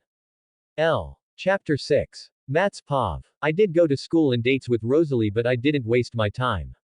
I started my projects the day he disappeared. I had to upgrade my technopathy for my projects to become reality. Let's say after the upgrade it seems I could make anything as long as I know the basic design, which I can get by reading a mobile, laptop, etc., and I can hack anything, phones, laptops to satellite. Anything related to technology can create fake footages. The applications seemed limitless: artificial intelligence creation, cyberlingualism, data manipulation, efficacy manipulation, boost a machine's capacity or speed. Electricity generation, electricity manipulation, electromagnetic pulse emission, GPS manipulation, mechanical constructs, mechanical intuition, mechanical morphing, physical restoration, programming, scanning, techno-empathy, etc. I first tried creating a touchscreen phone with the electronic components. I wanted to give it Rosalie and all the Cullens when they invite us to their house. It's polite to give them a gift when I show up. I had to bypass and rewrite everything to make it perfect, and I increased its efficiency. I added front and back cameras, added a video call feature to it can only call people who had a similar phone. I made all of the Cullens one each. I created a basic AI to make it cool, but making it was tricky. I didn't want Bella and Dad stumbling on me while I was doing these projects. So I asked Dad if I can use the basement for my personal use. He saw no problem with it. But I had to remove the junk in there. It was big, I was content with it. I started with security for the basement. I made it so the door had a fingerprint scanner, and I placed the small camera on the top of the door to scan my face and eye. Call me paranoid. I have seen Edward come and go through the window like the wind. Also in the future Riley Beers just walks in the house like it is his. He comes close to killing Dad. Opening it by normal means you still will be able to go inside, but all the tech I created will be hidden behind the shutter, which has normal band posters throwing darts, pretty much normal stuff on it. Only by going through the fingerprint, face, and retina scanner will the shutters open up to reveal all the tech I built. Most of the stuff I created was only possible through mechanical construct creation, mechanical morphing, and technological construct creation, technology upgradation. These were the main thing that helped me make all these techs. I was even thinking of creating nanotech, but that's a project for another time, I thought. It took a lot of sneaking stuff in when Bella and Dad were not here or when they sleeping. I even had cameras set up on the compound T, which is not visible to anyone. If Edward really focused he may be able to find it, but he will never expect such a thing in a normal house. These cameras are the really small, only the size of ping pong ball, and there are no wires involved. I really want to catch him in action. I really like the Stark phone in Iron Man and Avengers movie, so I decided to create it. Man, it took some tries to make it perfect. It had the same features as the original I saw in the movie. I know everyone will probably think why I didn't give Rosalie and the Cullens this, it's too eye-catching or flashy. My thoughts. Tony Stark creating Stark phone was, the man is genius. I had to use abilities to make it. Author's note. All these ideas about the above tech belong Marvel or Tony Stark. It's only 2005 now, so a Stark phone will cause huge attention during this time. Flip phones and Nokia phones are well known. But Apple originally introduced in 2007, the iPhone was one of the first smartphones to make use of a multi-touch interface. After its release, the iPhone set the standard for future smartphone design and usability. I even created the holodeck from Iron Man. I took time to make it look like a table with glass on the top and bottom fully covered. After that, a full AI like Jarvis was hard. I had to use artificial intelligence creation, one of the skills I learned from when I upgraded my technopathy. I created and named him Arthur. I had to program his personality to be thoughtful, give suggestions. I made sure he is totally loyal to me and my family once I introduce them, that is. He can hack and find people through facial recognition and stuff. I added some laws he should not break. The same I also made sure he didn't evolve beyond a certain point. I really didn't want a Skynet. I made sure to have a kill switch. But the AI is just for fun. It's like a helper in its sense. AI hacking is nowhere close to the hacking I can do with my advanced technopathy. I didn't want to create the AI like Tony Stark did, which is like a child first and learns more and becomes more human-like, because that takes a lot of time. I want to give a Stark phone to Rosalie as a gift. I wanted to give Jasper an Emmett VR game. I made sure it's similar to Nerve Gear from Sword Art Online with games like Spider-Man from PS4, but the movement's all yours. You will feel the spider sense, God of War series, Predator series, etc. I had Arthur had designed the games. I just gave him the mental designs and stuff. I made sure to make it very real-like. Author's note. I am no a huge tech person, so this is all the stuff I could come up with. I took some from anime since I found it cool, and vampires don't sleep. It will be boring for them to wait around or just play games all the time. From sorry if I disappointed you. I knew tomorrow is very important. I just couldn't sleep much. I went downstairs quietly so that I don't wake Bella or Dad up. I went to the basement. At the door I looked back to see if anyone was there and looked at the basement door. It may look simple. I placed my thumb on the doorknob. It scans my fingerprint while a small camera acts a face and retina recognition. I entered the basement to see all the shutters open up with some models of the stuff I created. I told Arthur my new AI to hack the Volturi base. They only had cameras on the streets, nothing showing the inside. My only thought was, smart, they didn't want the video of them feasting on humans to get in hands of humans, but I noticed many people I knew from the movies: Jane, Alec, Dimitri, Felix, and Heidi. With of my advanced technopathy I can mentally tell Arthur to catch each of their pictures. I saw pictures of all these people in the hologram. I told Arthur to save it. I mentally gave the description of each of them and their powers and told Arthur, store all their profile in a specific folder. I quickly spoke, giving him a mental description and abilities: Arrow, Marcus, Keys, and Chelsea, and Corin. Search for these people if you find them through the cameras. If you see them, capture an image and create a profile for each of them. The problem: you cannot destroy the Volturi. They are keeping the vampires in check. Even if Arrow is power hungry, he has a deep interest in Edward and Alice. If I remove them from play, many vampires will hunt without any care in the world. I can only think, what a headache. I can't remove them, but also they pose the most danger to our family. I knew today was important. I knew from multiple routes, futures I have seen, is to let the accident happen with Bella. I don't have to worry since Edward protects her, and I will still be close to pulling her away from it just to be safe. This incident is which causes Bella question what Edward and the Cullens are, thereby causing Edward to interact more with Bella and him to start accepting the bond, not fully at least. The problem with saving Bella by taking her elsewhere will not cause Edward to show his strength or speed. Bella will not have any suspicions about Edward or the Cullens. She will not ask about Quileute legends from Jacob, since basically Bella never invites Edward to La Push, so the topic never comes up and Edward will ignore her whole time, not accepting she his mate. The idiot really has his issues. I already know he stalks Bella, but entering my house staring at my sister when she is sleeping. Like, really dude, come on, she doesn't even know you much, barely had many conversations with each other. I went to do my daily morning routine. I greeted Bella, good morning. She broke out of her thoughts when she heard me. She nodded and greeted me back, good morning, Matt. I went and took a shower. They wore a blue round neck shirt with black jeans. I came down to see my sister still in her thoughts. I can tell she probably thinking about if Edward is coming or not. My sister's first crush had to be weirdo, can't she be normal and have a crush an actor? Don't tell me Robert Pattinson is an actor, this is not him, this is Edward Cullen here. I went to eat breakfast, I see her playing with her food thinking about that weirdo, at least the guy did mature though the movie right I think. I saw dad in his uniform, he is getting ready early, we finished everything, was going to school. I caught Bella while she was about to slip on the ice and fall, I told her, watch where you are going Bella, are you alright? She regained her balance, I replied. Yeah, I am okay, ice doesn't really help the uncoordinated. I can see dad looking at Bella with worry. Bella looked at him and said, I am okay dad, Matt caught before I could fall. Dad spoke up. That's why I had got your truck fitted with new tires, old ones would have been getting bald. Dad turned to go but told us both. I will probably be late for dinner, I have to head to Mason County, a security guard got killed by some kind of animal. Bella spoke in shock. An animal? Dad, who went his cruiser, opened the door while look at both of us. You are not in Phoenix anymore Bella, figured I would lend a hand. My only thought was so the nomads have arrived. Bella was the first one to speak. Please be a careful dad.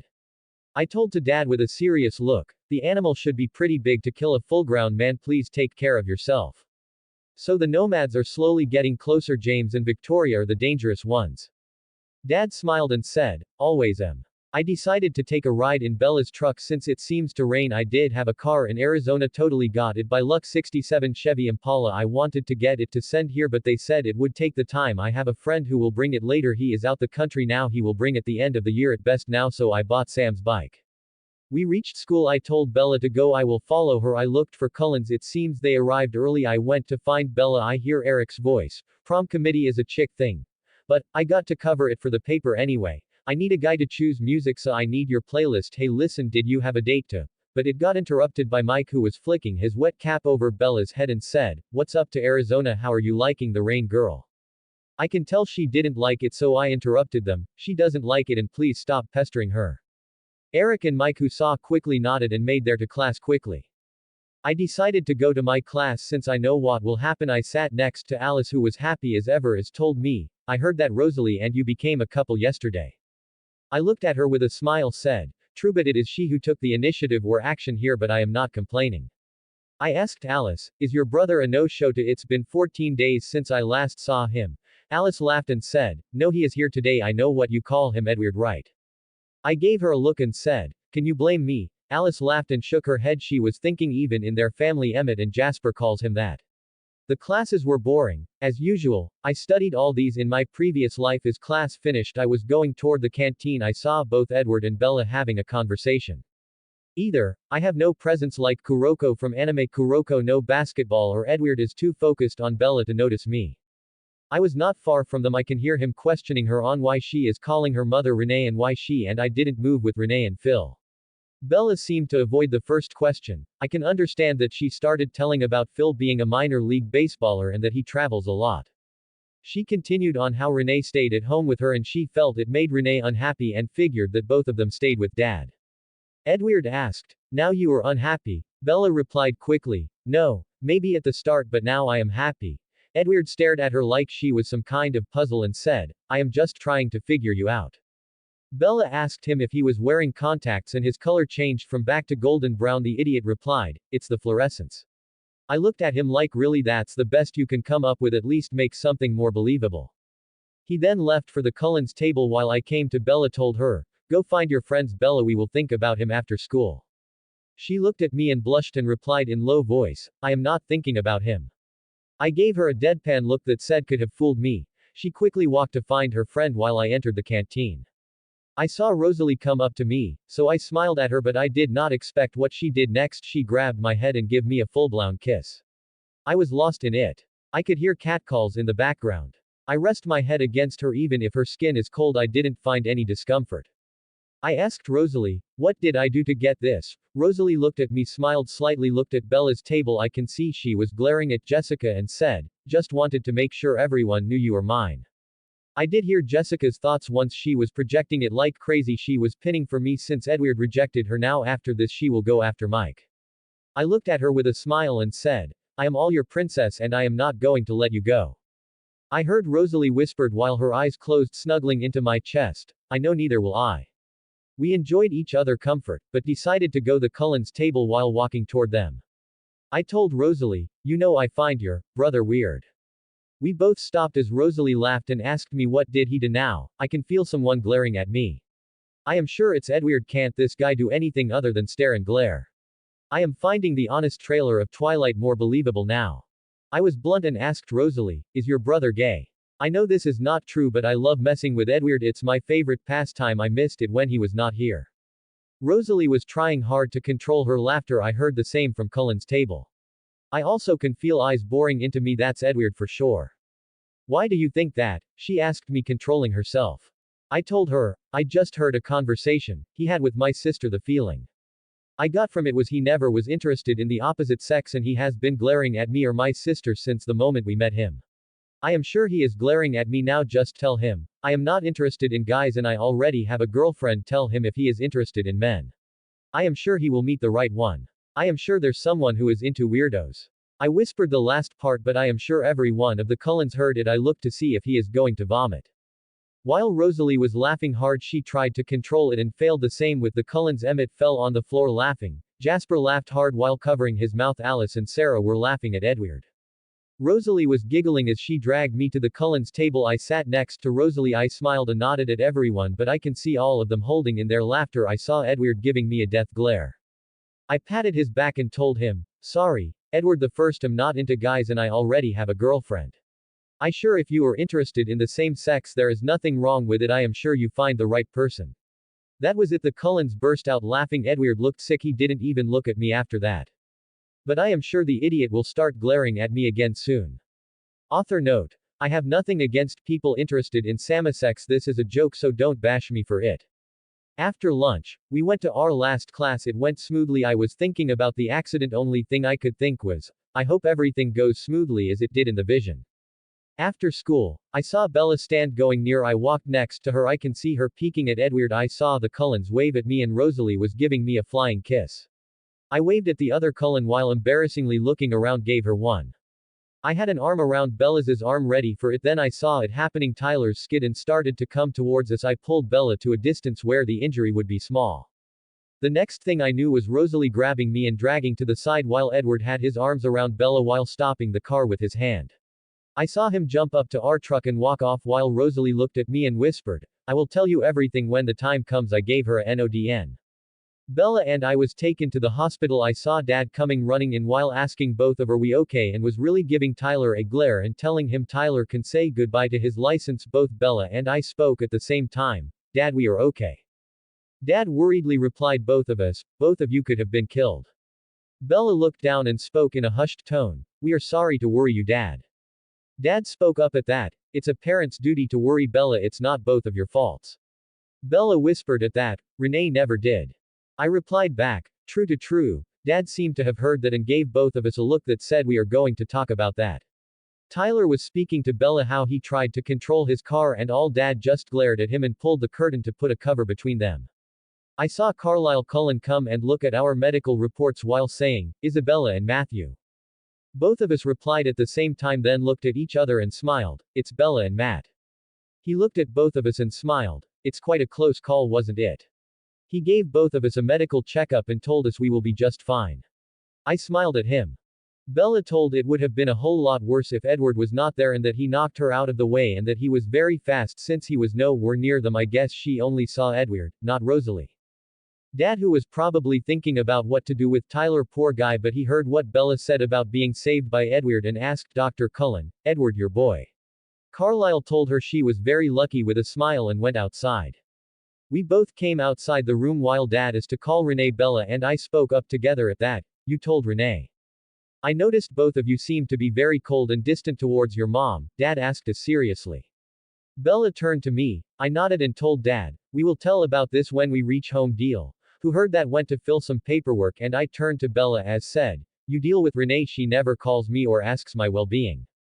Bella looked angry that she had to deal with Renee, but she told me, that's true, she only called once since we came here, she never asked anything health. The conversation is about school and gossip in a sense, basically about you, Matt. Why is that? I thought she called you on your phone. I looked at her and huffed in anger, it's because I used to rebel against what she wanted while she guilt-tripped you to do stuff. It just didn't work on me. I guess so she saw you as her favorite because she was able to make you do all her whims by guilt tripping or by other means. Bella looked angry and told, I will call her. She went to call Renee while I see stopping and looking across the hallway. I went next to her to see Carlisle, Sarah, Rosalie, and Edward discussing. I can make out Sarah telling both Rosalie and Edward, that was really risky, both of you could have exposed us. Rosalie replied angrily, what am I supposed to? He is my mate, for God's sake, I just got and I won't let him die. When I heard that I felt my heart beat faster. At that I turned from there to go get some water because that's all I need to know. When I came back I saw Edward and Bella talking with I can slightly make out what they were saying. Talking Bella was asking Edward, how did you get to me so fast? Edward looked at Bella with a smile and replied, I was standing next to you. I could only shake my head at that. He was digging his grave even further. Bella is very observant and she rarely forgets what she has seen, and Carlisle, his own father, just said she didn't have any head trauma. I walked past them while shaking my head. I could see both Bella and Edward look at. I gave Bella a nod at her. I can tell she is questioning Edward more. I could see Rosalie was in the hallway. I went next to her, leaned next to the wall. She looked at me while asking, what, you are not going to question me like your sister is questioning Edward? I shook my head at her. It said, you will tell me when you think I am ready, or when you think you are ready, tell me about it. I really wanted to hear everything from her, not because I already know it. I will tell you everything soon, she said, looking at me. I nodded at her. I told while looking in Bella and Edward's direction, you do know that Bella will not stop until Edward tells her how he came so fast. She will slowly figure it out. Rosalie looked at me with a smile. He will be having a huge headache from this if I guess right. I can only give a blunt reply, yes. We went back home and ate dinner as Dad was telling us to stay safe, and after that, we all were going to bed. I went to sleep. In the middle of the night, I heard Arthur mentally alerting me that someone entered Bella's room. I knew it's that stalker Edward. I was like, really, you are staring at a girl who barely knows you, have barely much conversation? I mentally asked Arthur if the cameras caught Edward entering her room. Arthur mentally replied, yes sir, while showing a hologram video that is in slow motion so I can catch his fast movements of him entering Bella's room through my Stark phone. I looked like Christmas arrived early. My only thoughts. Ooh, I am going to show this during my meeting with the Cullens. I am sure it embarrasses him to no end. I am sure they know Bella is Edward's mate, but watching Bella sleep at night when she barely knows him is creepy. I activated my telepathy. I focused on Bella's room to hear what he was thinking. That was my biggest mistake. Why can't I read your mind? Why are you special? Blah. Blah. You look so pure, untainted by this world. I wish I can look at you like this for eternity. Blah blah. Your beauty knows no bound. I want to be just by your side, but I won't turn you into this. I am a soulless monster. I want to. I was mentally yelling for my telepathy to stop. I heard enough. I was groaning and thinking, what is with his monologue of love, and did he conveniently forget he cannot read my mind too? I went to play around with him a little to forget that monologue of love about my sister. I walked next Bella's like would normally. I activated my telepathy to see what he was thinking. Why is he coming here of all the time? I was having a beautiful time here. Even if I can't be with her, at least let me just watch her like this. I was like, yeah right, staring at my sister while sleeping is a beautiful time, and you're going watch her going to sleep for the rest of your life even when she has a husband. Sure thing, that's not creepy at all.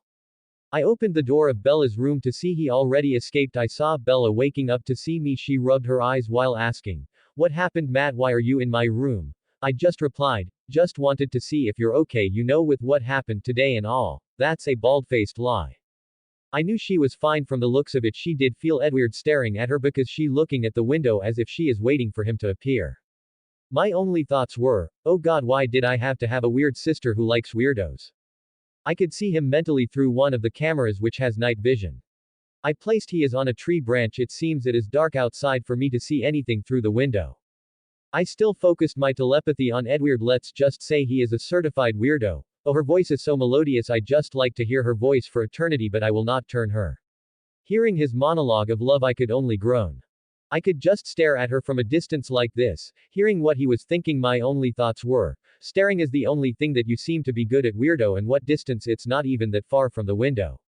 I should come here every night to see her. When I heard that, I was like, I am bolting that window tomorrow for sure, or I have been preparing certain traps for people like Riley. Let Edward here be my test subject. He keeps telling he wants to see her stare at her for eternity, but he will not turn her, hearing such a contradicting monologue of love. I wanted to go home to rest my poor brain who had to process what the weirdo said. I can see Edward seems to have gone home after his great monologue of love about Bella. It seems Edward really wants to get to know my sister, but his issues are what makes want to keep a distance from her, but he will unconsciously get drawn towards her. I told Bella, good night and please don't think about Edward now please. She a blush, how did you know I was thinking of him? I was like you are not even trying to deny it and duh I saw the movie but I still replied, with what happened today I was sure you would be thinking about him. No that's a lie it's because my sister is into weirdos. I said my part and went to bed. Readers I don't know if you like this chapter I tried my best and I will try to make Bella and Edward go for a few dates but I won't describe it. Cullens Pav. At the Cullens residence, the atmosphere has been tense since Edward and Rosalie both saved their mates, but it was in front we were lucky no one noticed Edward or Rosalie there. But there is another problem. Carlisle sighed and asked Edward, is Bella still suspicious of you?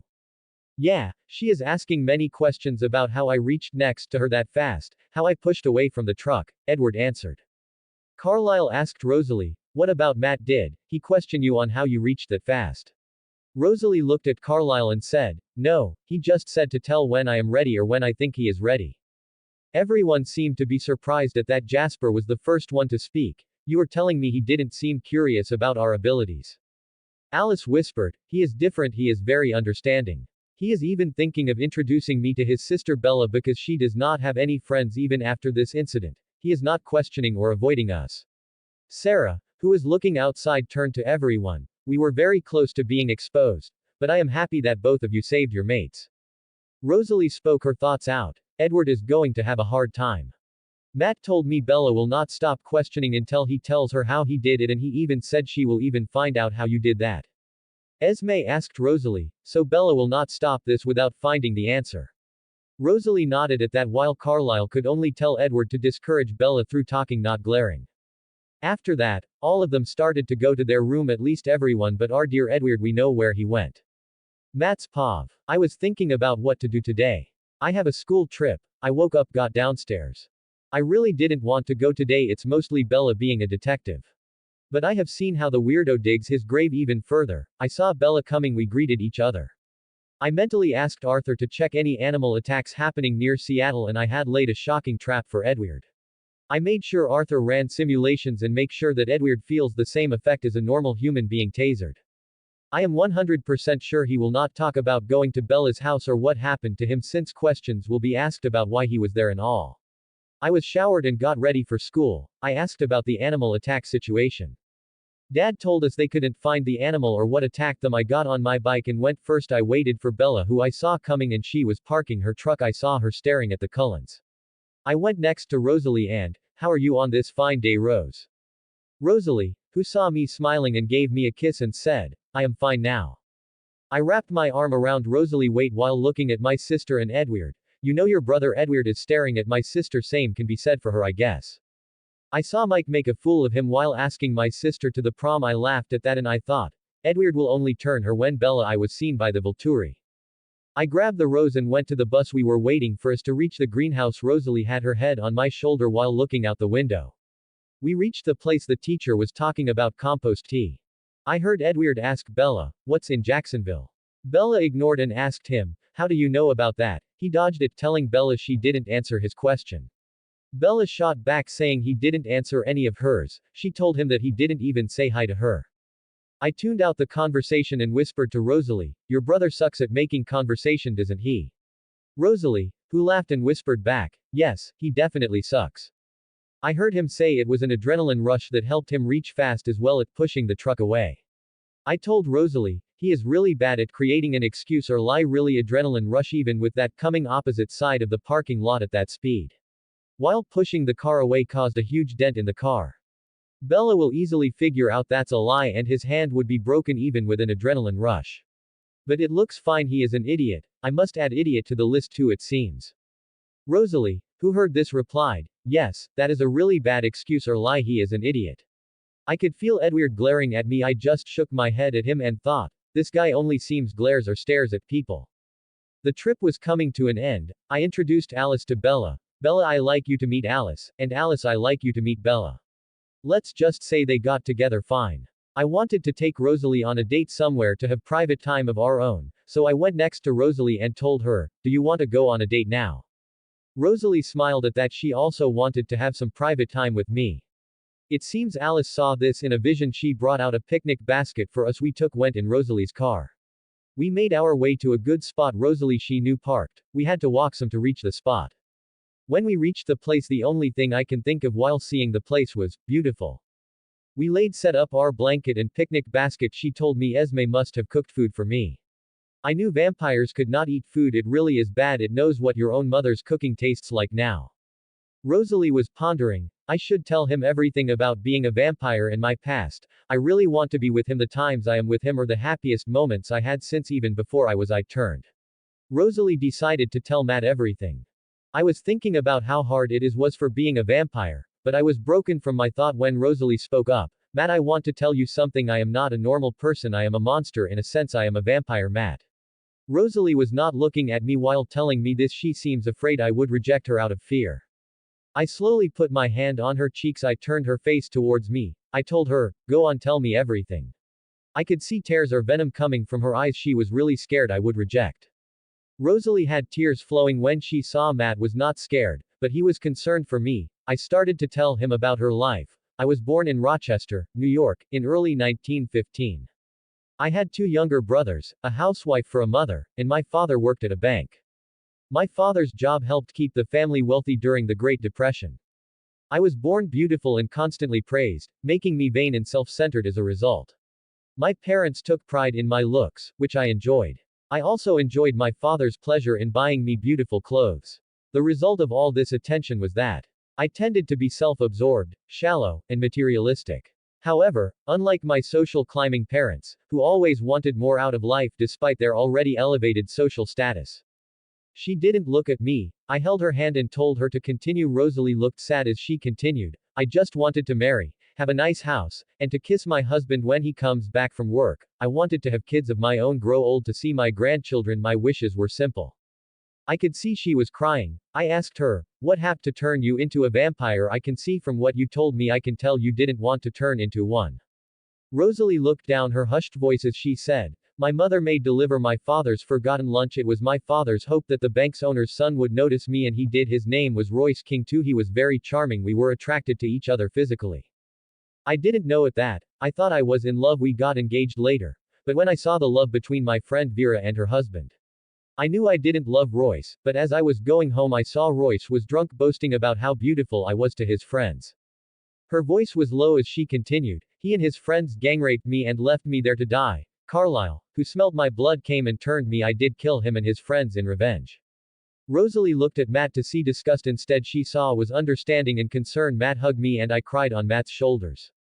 I slowly told Rosalie, I find a strong woman who bounced back from the trauma she suffered and didn't let it rule over her or cause her to not want to be happy. You, Rosalie, hale or strong, not weak.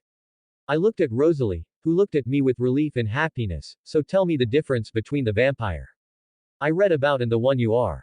Rosalie explained how they don't have any problems with holy water and stuff. She also told her family only drinks animal blood and they don't burn in the sun. Instead, their skin reflects light and the skin of her kind is cold. I wanted slightly lighten the mood. I asked her with amusement, so you guys sparkle like a disco ball from what I am hearing. She glared at me for that. I slightly laughed at that. I told her, you know, even though your skin may be cold, but when I touch or kiss you, it doesn't cause me any discomfort, it soothes me. I looked at Rosalie and seriously said, I want to be with you, Rosalie, for the rest of eternity if it means turning into a vampire. Rosalie looked and smiles at me, and let's just say we had a heated makeout section after. Rosalie felt a huge weight has been lifted from her shoulders. I told Rosalie, you know, I knew you guys were different when the first time I saw you. Golden brown eyes, that kind of possible, but cold skin, no. I saw you never touch your food. I first thought it was something to do with the canteen food, then super strength, speed added to that. Whenever I or Bella talk, I saw Edward turning to us to stare or glare at both of us. I continued while looking at her. First I thought it was a coincidence but as the days followed, I knew you guys had a super hearing by some of the conversations he had with Bella. Just today he asked Bella about Jacksonville. He was nowhere close to her to hear that. I am sure Bella noticed that too. Rosalie started to curse Edward for being dumb. I knew all the Cullens laughed at my comments about Edward, but that could be covered up by saying they have been joking. I thought for a while and told Rosalie, I too have a secret, hearing about vampires made me easier to tell me to mine. I was thinking about my cover story for my powers. I told Rosalie, when I was little, I saw that I could control technology with my mind. I knew I was different. I didn't want others to look at me differently, so I hid it from everyone. When I came here, the number of my powers somehow increased. I could hear what people were thinking all over Forks. I couldn't control it then. I could feel all their emotions and I even had some blurred visions. But I mentally yelled all of it to stop, until I could not hear others' thoughts or feel their emotions. I continued while Rosalie looked surprised. I tried using the telepathy, but I just hear the whole neighborhood. Then I tried empathy, same result. I am learning to slowly control it, but the progress is slow. I can mentally turn it off every time. It was half truth and half lie because at the start I did have problems and I did mentally turn them off. Author's note. I thought I would reveal all his powers to Rosalie since she revealed she is a vampire. Why don't the MC show that he trusts her, and Bella is close to finding out what the Cullens are, so I thought why not reveal it all, but he will not say he is reincarnated. Let them think he has multiple abilities which awakened early. I turned to Rosalie and asked her, does this have to do anything with you guys? I knew the answer. Rosalie looked thoughtful, then said, actually vampires sometimes have special abilities, and all the abilities you said you got while you were here are abilities my family have. So if I am getting it right, I copied their powers. Is that what you are saying? I asked Rosalie. I knew all this, but I had to make my cover story believable. Who nodded and said, you are really powerful. The telepathy was gained from Edward, empathy from Jasper, and you said you saw a blurred vision before you mentally stopped your power. That is from Alice, who can see visions of the future. Okay, so Edward is a mind reader. Did he read my mind? I asked Rosalie seriously, even though I know the answer. Rosalie shook her head at that and replied, no, but he can't read your mind or your sister's. In fact, it seems to irritate him to no end. I nodded my head at that and thought about my other wish. I told Rosalie, Rose, I want to try something. Okay, if my hunch is correct, it will be great for you. I grabbed her hand, started mentally thinking about all the changes: her skin to not sparkle or be cold, the ability to eat and taste the food, and her eye color was normal brown. I looked at Rosalie to feel her skin was not cold anymore and her eyes brown. I guess she didn't notice the changes and told her, try walking in the sun now, Rose. Rosalie looked confused, but did what I told, walked into the sun to see her skin was not sparkling. She looked at me, only words coming from her mouth were, how? I looked at her and smiled and started to tell her, it was just a hunch. I once turned Bella's hair and skin in different colors. Thank God she didn't notice it before I changed it back. It really did happen, so no need to lie. It seems I did use my abilities while I was young but never told anyone. God set it up such that it works both on vampires and humans, so thank you God. Talk about having a perfect cover story. Rosalie looked at herself while in the sun while thinking, I am not sparkling and my skin is not cold. She was crying, but tears that were not venom in her face. She remembered Alice's vision of Edward and her not having any vampire features. Now come here, try Esme's sandwiches. I gestured her to the picnic basket as I took a sandwich and gave it to her.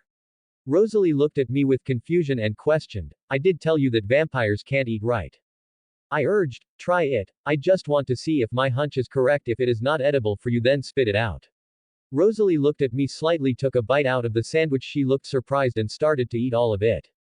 I looked at her with mock anger and said, at least leave something for me. Rosalie looked at me with a huge smile and jumped on me. Well, another huge makeout section happened basically. Rosalie said while lying on Matt's chest, you are the best boyfriend and future husband. I looked at her while she was lying on my chest and asked, ooh, future husband, huh? Rosalie smiled, pecked Matt's lips and said, yes, you are my mate after all. I looked at her and smiled and hugged them while we lay there for a while. We then ate Esme's cooking. She really liked it and told me she will learn to cook as well. I smiled at her. When the date ended, I told her changes will remain until I take it away or change it. She asked me if I could age her. I told her it is possible, but she still will have vampire abilities. I told Rosalie, Rose, do you want to go out to dinner with me tomorrow? Rosalie looked at me and smiled and said with amusement, yes, sweetheart, with today's changes and revelations. I will be looking forward to the dinner. After that, I grabbed my bike, revved my bike, and I raced home. After that, when I got home, Dad sitting there looking outside the window. He looked sad. Bella came home at the same time since it seems she was hanging out with Alice, Sarah, and Angela and saw the same thing. Bella looked at me, whispered, what happened to Dad? I told her, pondering for a minute, only thing I can think is Renee must have called. You know how dad is, he loves her with all his heart. She probably spoke out how happy she is traveling with Phil and all. It must have made him sad, I guess. Bella was angry when she heard that. Bella whispered in an angry tone, why must she be happily remarried while dad here lives alone? At least he is happy he has us here. I am thinking of staying with dad after graduation. I know you plan to do the same. I can only sadly reply, he will probably love someone like he did Renee. When the time comes, you tell what our life with Renee was and tell how she guilt-tripped you to come here so that she can happily travel with her new husband. I know it will be hard for him, but it will make him want to slowly move on from her. And yes, I plan to stay with dad. Dad, who saw us with a sad smile, said, your mom called. She seemed really happy. She asked about both of you.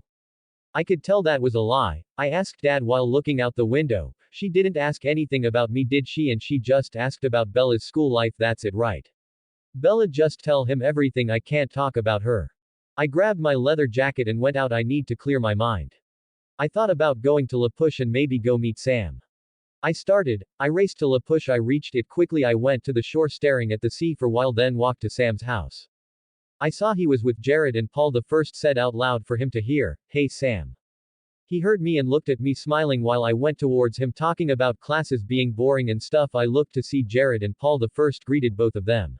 Sam introduced me and told me to come often. I nodded at that. Both of us got together because we were really mature for our age. We both had similar problems. Sam's father Joshua ran from his responsibilities as a father, and Sam took on most of what should have been his father's responsibilities, and as a result, he was always very mature for his age. And I had problems with Renee, who seems dump all of hers responsibilities on both Bella and me. So we became brothers in a way. Both easily could understand if something is bothering the other and would help each other if we had any problems. Sam asked, so why are you here? I replied, I just wanted to clear my mind. Both of us stood there for a while and Sam asked me, what happened? I just told him, problems with my mother. Sam nodded his head since he understood the feeling. I told him I will visit him often. I saw Leah coming toward us. Sam introduced us. I just smiled and nodded at both of them.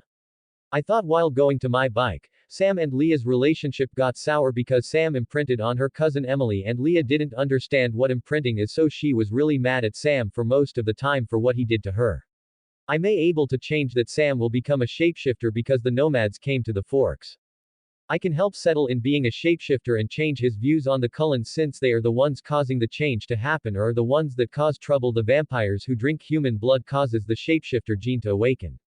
He reached home. He went to see Bella is in her room thinking about tomorrow's La Push. I spoke up to catch her attention. Hey sis, are you okay? Did Edward bother you today? No, he was good I guess. And Matt, do you want to accompany to La Push with the rest of the group? I looked and nodded at her. Then went to the basement, got all the scanning done. I entered the room. I told Arthur to pull out the spy probes and defense probes projects. These are the two things I am working on. Spy probes are small ball-shaped camera which is resistant to rain, heat, etc. I made it so eyes all over the forest and in forks, and if they catch a vampire they will follow them. They can bend light around them, making them invisible. Defense probes, this designed so I can protect Bella or Dad when I am not around. They create a blue force field. I made it so vampires, even newborns, won't be able to get past them, and I installed something similar to a taser. It can incapacitate a vampire by increasing the voltage to extreme levels. I can only think one thing while looking at the hologram image of the two probes: this is going to be a long night. I went on creating probes after probes. I am sure I created enough to cover all forks and all the forest and defense probes for Bella, Dad, and me. I could not move my body. I was tired as hell from all of them creating them. But Arthur mentally alerted me of Edward had reached below Bella's room. I told him to record the video and bring up the footage. I saw the hologram of the video play. Edward jumped up the tree and was going to open the window when he was tasered and fell down the ground. He was groaning in pain, turning left and right. He tried to get up first, but couldn't, then somehow sped away from there. I could see Dad come around with a torch looking around. Seeing the video, I smiled and asked Arthur, "What's the time, Arthur?" Arthur replied quickly, 4 a.m., "Sir, do you need me to wake you up for school?" I replied while lying down, "Yes, please do that. I really wished I had an assembly machine or line, whatever it is called, so I can have Arthur just create the rest while I can rest or go and spend time with Rosalie." I went to get some sleep. Rosalie's POV. I went home. The time with my mate has been the happiest I have been while on the road. I thought about the future held for me. I was really happy. He made my day better. I can't wait for tomorrow's dinner date. While I reached home, I saw Alice waiting for me eagerly, so she saw the vision of what happened. I opened the door of my car, tried to speed past Alice, but she swiftly blocked my path. I looked at Alice and annoyingly thought, damn, the pixie is fast when she wants to be. I looked at Alice and asked, what do you want, Alice? Alice said, details, details, I want to hear everything, I also want to see it. Rosalie turned to Alice and replied, but you already saw everything, so why do you need me to explain everything? Alice said with a pout on her face, no, I only saw you were going on a picnic, then I saw you standing in the sun without shining, that's why I want to know everything, and I now know Matt is responsible for all the changes, isn't he? Rosalie heard what sound from all corners of the house. Rosalie rolled her eyes and thought, everyone will hound me for details while Edward will read my mind, this really annoying. I went to the front room to grab the TV remote and watch some show to avoid all of them. Sarah was the first one to question, so he is the one who made the changes, has it an ability? Jasper was second, so he was really the one to do the changes in the vision. Emmett was like, how did he do it? Edward did not come home yet. Esme was understanding, just nodded at me. I suddenly remembered I thanked her. Thanks for the sandwiches and snacks, Esme, it was really tasty. Esme looked as Rosalie, is the thanks from Matt? No, it's from both of us, I ate some of it too. It was really good, and could you teach me how to cook? Rosalie replied with a smile, she really liked Esme's cooking. Everyone who heard looked at Rosalie. Jasper asked the question in everybody's mind, what, you ate Esme's cooking and you could taste it? I smiled and said yes. Esme had called Carlisle and Edward. Everyone was looking at me for more answers. I just waited for Carlisle to arrive in his car while Edward followed shortly after. Carlisle seemed excited and asked me to go to Sunlight, which I did. They were in awe because it was one of their greatest weaknesses. They always have lived in a place with a climate similar to Forks. He asked me about what happened. I basically described, excluding the makeout and date, the more important things. I am sure Edward read my mind and saw everything when I described it. Hearing this, everyone was quite a for Jasper was the first one to speak. He is really as powerful to awaken many abilities even when he is human, especially his copy ability, and he probably more strong when turned into a vampire, and he is ready to be with a Rosalie for eternity. Sarah said, he understood having extra abilities and having to hide them, that's why he seems to be understanding of Edward and Rosalie trying to hide their abilities, but he also took in the vampire part more easily. Emmett spoke out, he is cool, I want him to be one of us. Esme told everyone, yes, he is already one, as in a sense he is already Rosalie's boyfriend and mate. Edward spoke his part, with his abilities, we will have no problem moving to different places, he can age us, he is a technopath too, but does he wish to change and become one of us? Will he leave his sister and father since he seems to love both of them very much? Alice said to Edward with anger in her voice, Edward, you know that Matt is Rosalie's mate, don't create doubts in her mind about her relationship and future is fine, and about Matt's father. I saw his future, he seems to be happy at the end of his life, so creating these doubts just because you don't like Matt, we have to think more about your relationship with your mate. Edwahus just huffed in anger at that. Everyone glared at Edward since they know he kinda hates or angry at Matt. Carlisle seriously told everyone, we can discuss with Matt about when he wants to turn and all, but there is another problem, the Volturi. Arrow already had his interest in Alice and Edward's abilities, but now Matt, who is basically a Omen army, if he becomes a vampire and gets more powers, this will cause problems for us. We just have to make sure we do not bring Arrow's attention toward us. Everyone nodded seriously at that.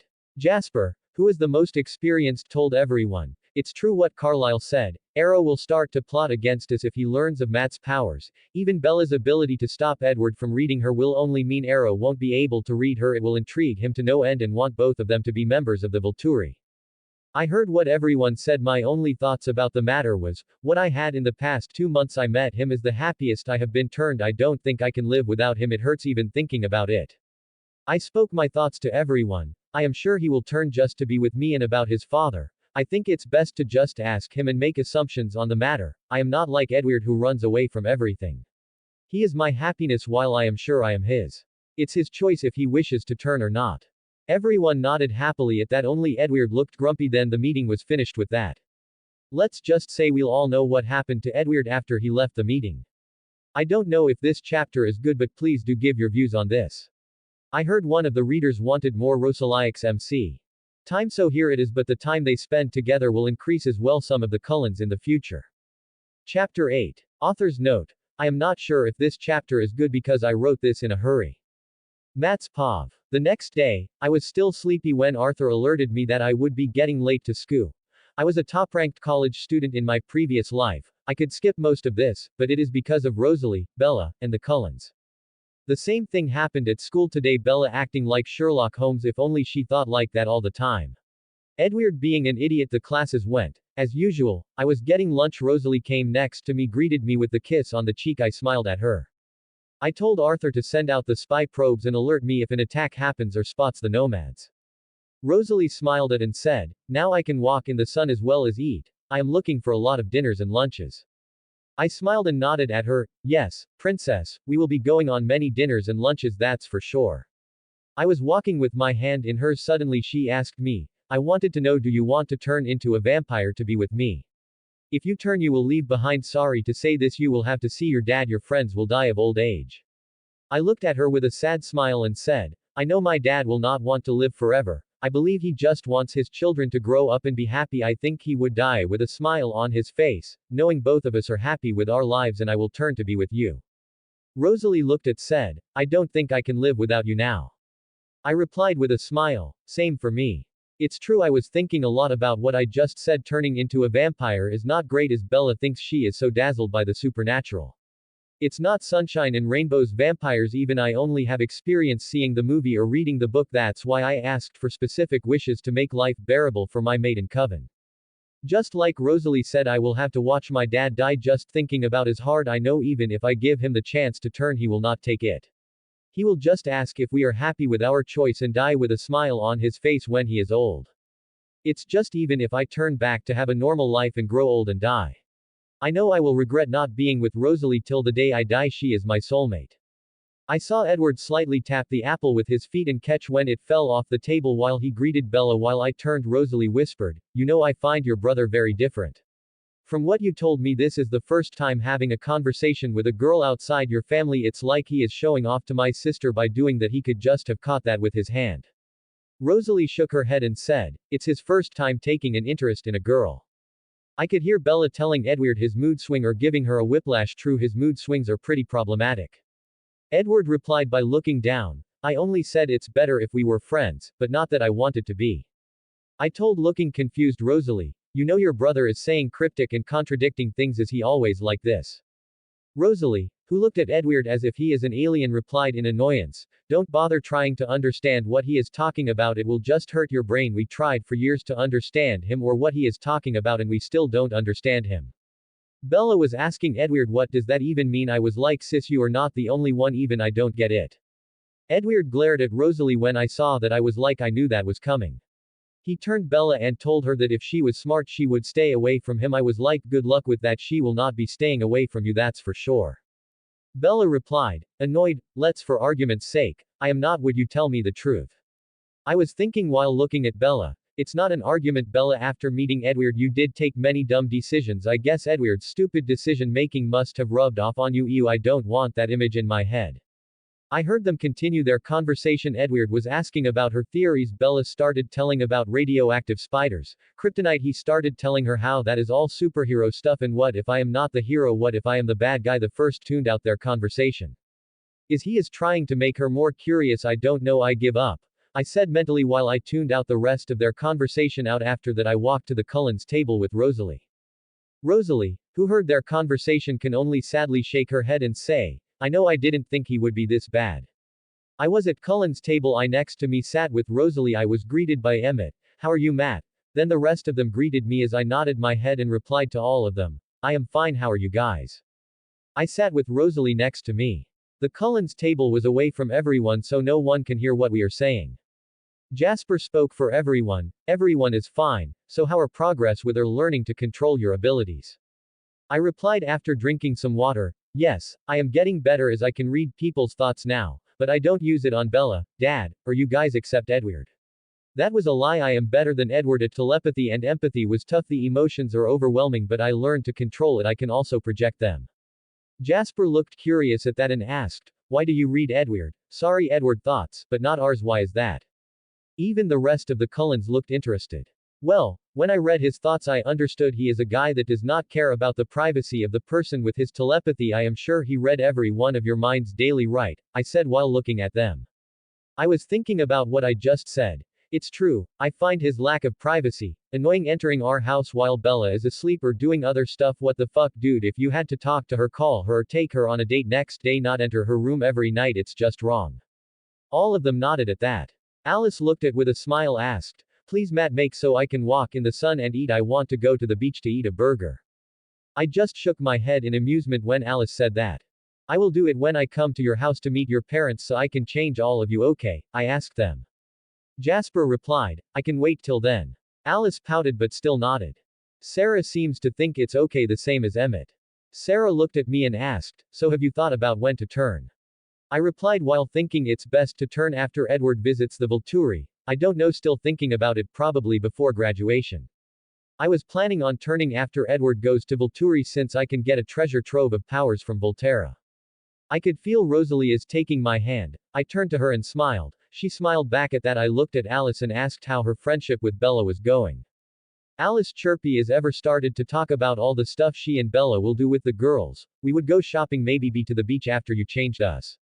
When I heard Alice talk about shopping, Elle told her, Alice, Bella is a simple person. She does not like skirts, add stuff. She like jeans, casual, and she is not too much into makeup and stuff. In her hobbies, she likes listening to music and reading books. Alice, who heard this, nodded and mentally started to think good clothing for Bella, stuff the girls can do with Bella.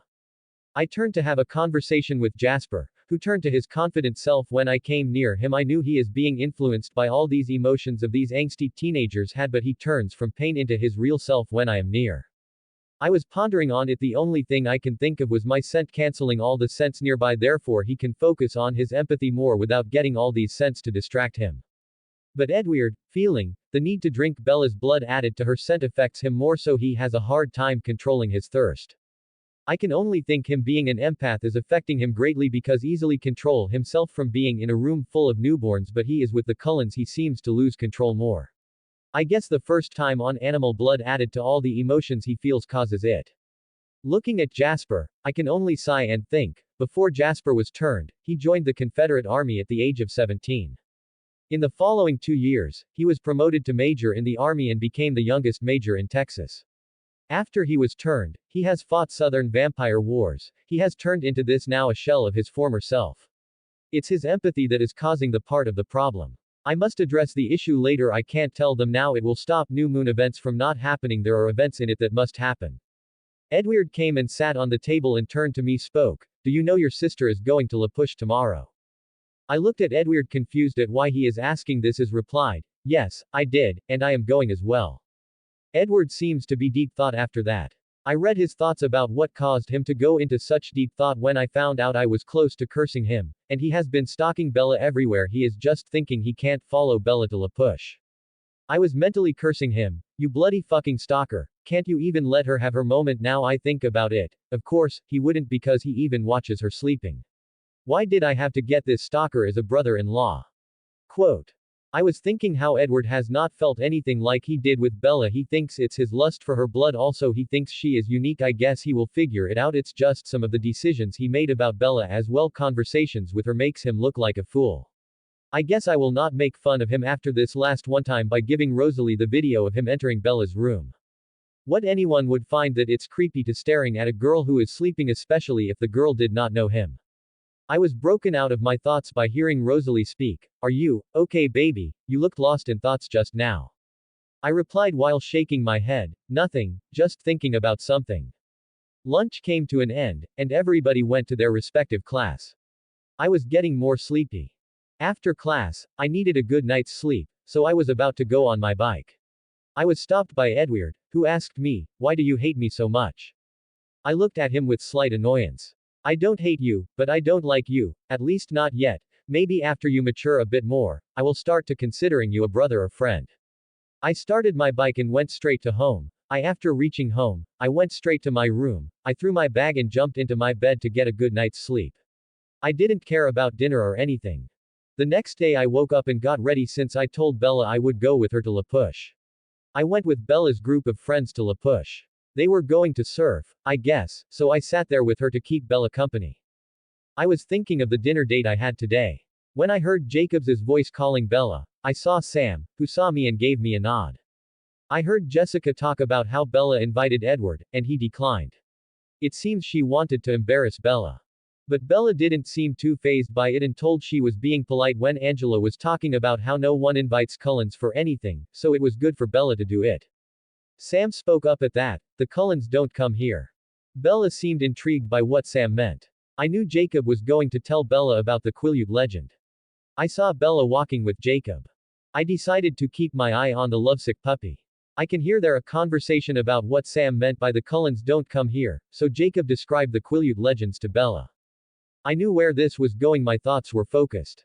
Jacob, I do not have a problem with you. Jacob, you can have a crush or love her, be friends with her, anything, but forcibly kissing Bella is not right. If she falls in love with you later, go ahead, be with her, I have no problem, but the problem is she is developing feelings for Edward and the possibility of you imprinting on another person if Bella even becomes your girlfriend, which will make her heartbroken, but I don't like him imprinting on my niece. Is it just me?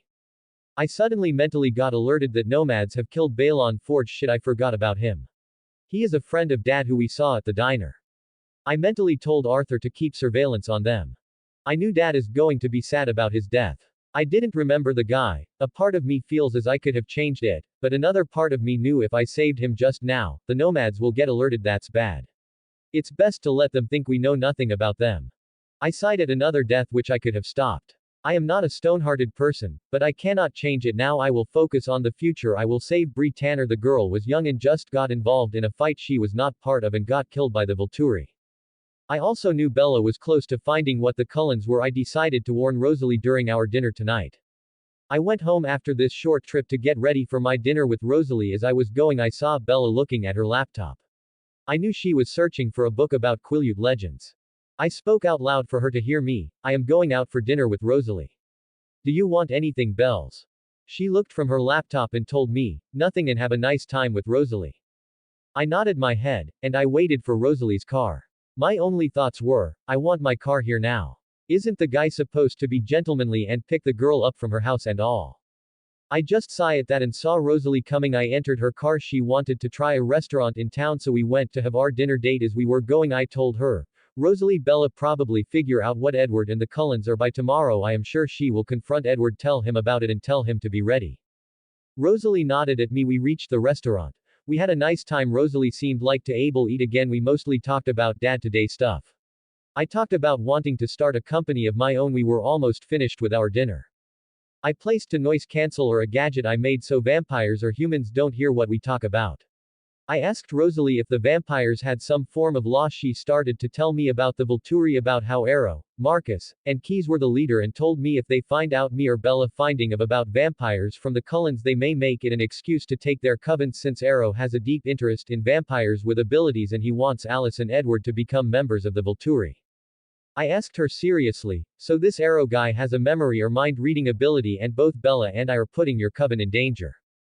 Rosalie quickly replied, no, we just have to make sure that we do not grab the attention of the Volturi until you are turned. I looked at her thinking if only that was possible. Rosalie continued, the problem is your ability is unique. It will cause Arrow to want you as the member of the Volturi no matter what. I replied to Rosalie at that, I have learned little skill I developed through telepathy. I can make sure any mind reader will not be able to find certain memories or secrets. In general, I can make sure this Arrow guy doesn't find out my abilities. I was thinking it's half true since telepathy made it easier. I don't need to have skin contact for me to use my memory hiding ability, and Arrow, when reads Rosalie or other members of the Cullens, will only think I am the same as Bella. She was happy when she heard that, and I used my telepathy to make sure that my abilities are kept secret. While I won't hide every memory like Bella's finding of the Cullens or vampires, because the pressure from Volturi is what makes Edward want to turn Bella. We continued with our dinner. I asked Rosalie while showing her their pictures, did you heard about the also called animal attacks? I saw 3 vampires through some inventions I built. Seen any of them before? Rosalie looked at the pictures in mobile and replied, never seen them before. I think Carlyle may know them. I nodded and asked her with a poker face, did you know your brother Edward is a creepy stalker? Rosalie almost spits the water she was drinking. What? I took out my Stark phone, showed her a video of Edward entering Bella's room. Rosalie looked slightly embarrassed that her brother is a stalker. Rosalie whispered, this is so embarrassing, and as he is creepy to watch Bella sleep when she doesn't even know him that much at that time. I replied, I took care of him entering Bella's room at least. I showed the video of him tasered while trying to enter Bella's room. Rosalie laughed seeing that and said, serves him right. Rosalie asked me with awe, did you create that phone? I replied while smiling, yes I did, do you want one? Quote. Rosalie nodded her and said, it looks advanced, futuristic, and stylish. I told her I already had created one for her and will give her when we return home. We finished our dinner. As we were going, Rosalie had hugged my arm while resting her head on the way to her car when I spotted Edward and with Bella going to the restaurant we just ate from. I am going to stop making fun of him because he did protect my sister. He thinks greatly of her safety as well as humanity, so I will give him a point. I gestured Rosalie to them and I turned on the noise canceller. I asked her, it seems your brother does stalk her outside the house, but from what I read from his mind he did protect Bella from a group of thugs. Rosalie had a smile on her face while she said, I am so going to tell Carlisle and Esme. They are going to give him an earful for this. The part of getting into Bella's room I will leave out, him stalking her outside since he saved your sister. I smiled at that and thought, at least the guy will only come to the room when Bella invites him. Even then I don't like. Reached my home, I grabbed her and went inside since I knew Dad will be late. I took her to the basement. Rosalie asked me coyly, what is this, Matt? Where are you taking your girlfriend at 2 in the night? I shook my head at that. I did all the necessary scanning and entered the room. Rosalie looked all of it in awe. I mentally told Arthur to show a hologram of a picture I took while both of us were together. When she the hologram, she looked happy as well, looked amazed seeing the hologram photo of both of us. I asked Rosalie while smiling, what do you think? She replied, I think it is amazing. I went to one of the shelves to get Rosalie's Stark phone and gave it to her with the reader's manual. She took the manual and started to read it. Since vampires had perfect memory recall, she finished it quickly. As she was going home, I told her, video call me when you want, and I added an AI, Emma, you just need to ask her about anything. In general, she will find for even answer your question. Although Emma is not at the level of Arthur. Rosalie gave me a full French kiss and looked at me lovingly and said, I don't feel like going or letting go now. We were both looking at each other. I was just about to go for another kiss. We both heard a car coming. Well, look who interrupted us, our emo brooding neighborhood stalker. Rosalie looked mad. Our moment just got interrupted. I can't blame her. I told her I would send the video of Edward's escapades to her new Stark phone. She had a mischievous smile on her face. I am 100% sure she will show it all the Cullens. We both saw Bella come out of Edward's car. I gave innocent smile which was saying I am so at telling Dad this. Bella rolled her eyes at me when she saw this while Rosalie was glaring at Edward, who seemed confused then scared. I was thinking with a huge smile on my face, he must read her thoughts now. He knows he's busted and would get an earful from Carlisle and Esme. Then there are his foster siblings who would never let Edward hear the end of it. He looked at me glaring again. I decided to read his thoughts, so he is the one who stopped me from getting into Bella's room. I shook. Why is he is thinking about that and not how he would deal with Carlisle or Esme's wrath? I gave Rosalie a peck on her lips and she went to the car and sped home very fast. Edward followed her very quickly. Rosalie is going to have so much fun with that. I was going to my room while I saw Bella reading the book on Quileute legends. I asked her aloud to get her attention, what happened? Why were you with Edward just now? I thought you're staying home. Bella replied, not looking away from her book, it's nothing, I just went get a book. I kinda bumped into Edward who offered me a lift back home. That's a really good lie, sis. I would have fell for it if I did not see what happened in Edward's mind. The stalker did save my sister. I will give him that. I will stop making fun of him, but I will still point out if what he or Bella did was stupid. I nodded at her, said good night and went to my room. I told Arthur to keep a close eye if Edward comes again tonight, but I doubt that will happen. I went to sleep after that. Cullen Pav. Rosalie was racing home thinking, I can't wait for all of them to see this, while looked at the video on the smartphone. Rosalie reached home quickly. I could see Edward coming to. I sped to the front room and shouted, family meeting now. Everyone slowly sped downstairs to see what this was about. Carlisle, Esme, and everyone could see Edward pleading to Rosalie not show it and he would do anything. Rosalie tuned out Edward begging. She saw everyone looking at both of them in curiosity at why Edward begging Rosalie. Carlisle asked Rosalie, what happened, Rosalie, and why is Edward begging you like this? Rosalie quickly took out the Stark phone Matt gifted her, told Emma, Emma, please play the video. Emma replied, yes ma'am, and the phone started to project the hologram video of Edward entering Bella's room. At first, they were amazed seeing the hologram that took from a phone, but broke out both their thoughts when that heard Rosalie. Rosalie asked everyone who was watching the video, does anyone recognize the fellow right here? Everyone who was watching the video looked then at Edward, who was not looking at anyone in the face. Esme was angry and asked Edward, What is this, Edward? Whose house are you entering at that 2 at night? Rosalie replied, that's Matt and Bella's house. He just was entering Bella's room at night the accident happened. While Rosalie was putting more fuel into the fire. Carlyle looked at Edward while rubbing his forehead and asked, Edward, what were you doing in her room? The poor girl didn't even know you that much. From what I heard, this is embarrassing. Alice, Jasper and Sarah looked at Edward while shaking their head. Emmett, who laughed while saying, you turned into a stalker, bro. Esme looked at Edward while saying, is this what we taught you, Edward? Alice and Sarah looked at him with slight disgust and embarrassment. Jasper shook his head and spoke, it seems Matt was spot on when describing you. It seems you're creepy. Carlyle said to Edward with a strict tone, don't do this again, Edward. Am I making myself clear? You can go to her house if she calls you or invites you, but not any other time. Do you understand what I am saying, Edward? Edward nodded his head but was not looking at Carlyle. Don't worry, Carlyle. Matt made sure he will not be able to enter Bella's room or the house, Rosalie said while showing the next video. Everyone who saw the next video of Edward getting tasered started to laugh at that. Carl's, Lise and Esme smiled at that, shook their heads at seeing that. Sarah said to everyone, Jasper, you weren't kidding when you told us he is protective of his sister. Rosalie said to everyone seriously while showing the projection of the nomads, now Carlyle, the fun is over. Matt caught a couple of vampires who are hunting humans very close to us. Have seen these 3 anywhere? Carlyle, who looked carefully at the photo projection, shook his head, no, never seen any of them. Everyone looked at Alice, who looked to see if she can find anything. Alice said to everyone while frowning, nothing, I just saw these 3 coming out of a fog, that is it. I can't see anything else. Emmett's broke everyone out from their thoughts. Where did you get that phone, Rosalie? It looks so cool. Emmett looked at the phone in wonder. Everyone now thought about the phone with which Rosalie showed a hologram video. Rosalie replied while looking at everyone with pride, it's a gift from Matt and he made it. Carlyle looked fascinated and told everyone, this phone Matt made is very advanced. It is many decades, no, maybe more ahead of all the phones we have seen, haven't I? Am sure you talked to the phone. That means it has artificial intelligence in it too.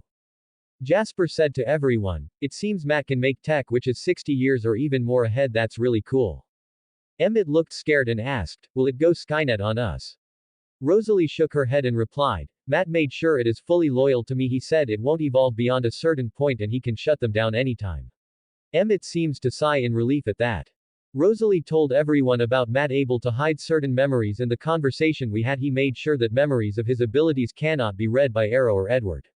Carlyle looked thoughtful, then told Edward to try reading Rosalie's mind while she is thinking about Matt's abilities.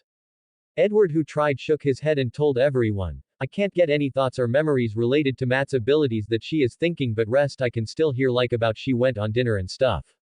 I heard. Carlyle sighed in relief. This way we can keep Matt's abilities a secret. That was my main concern since his abilities make him enticing to the Volturi. Arrow may even force Matt into the Volturi by taking his sister or father captive, or may even kill them if he doesn't, but with this Arrow won't able to know anything about Matt's abilities other than that he can't read Bella or Matt. But it's best to avoid Volturi until we turn him. Esme, who spoke up in aloud to Edward, young man, don't think we forgot about what you did. We are speaking about this later. Rosalie decided not to talk about Edward stalking Bella outside the house. Currently, Edward is cowering under Esme's wrath. Carlyle nodded his head at that while looking at Edward, who flinched slightly. Let's just say Edward got destroyed, and at the Swan residence Matt suddenly felt very happy. He didn't know what for, then he went to sleep. Author's note. I am going to turn MC into a vampire because it's easy to write about it. Added to that, I had people ask him to turn him into an immortal without becoming a vampire. The wish about an aging vampire works on him too, but there is no regenerative factor. I am favoring more on turning him so he gets a boost in power, and it just doesn't feel right. Rosalie is a vampire who goes through the problem of thirst while MC remains human. I won't be updating tomorrow. I want to know your thoughts on when to turn them. I have no definite time on my mind. Chapter 9. Author's note. I was really thinking about taking a break, but I suddenly get these ideas, then I start typing the chapters and I have no idea if the chapter is good or not. I really have nothing to write in the New Moon arc since there's literally nothing there except some moments in it. It will probably over by 3 or 4 chapters, 5 at max. I know my English and grammar are really suck, but does it make you guys sick just by reading my fanfic? Matt's Pav. Today Bella was going to confront Edward about him being a cold one or a vampire. I knew both of them are going to spend the whole day in each other's company as a brother. I don't want to think about it. I got ready for school as usual with Bella is a little too nervous. I guess that happens when you are about to confront a vampire. I went to school while riding at low speed. I was thinking about all the future event the nomads keep. I saw all routes futures.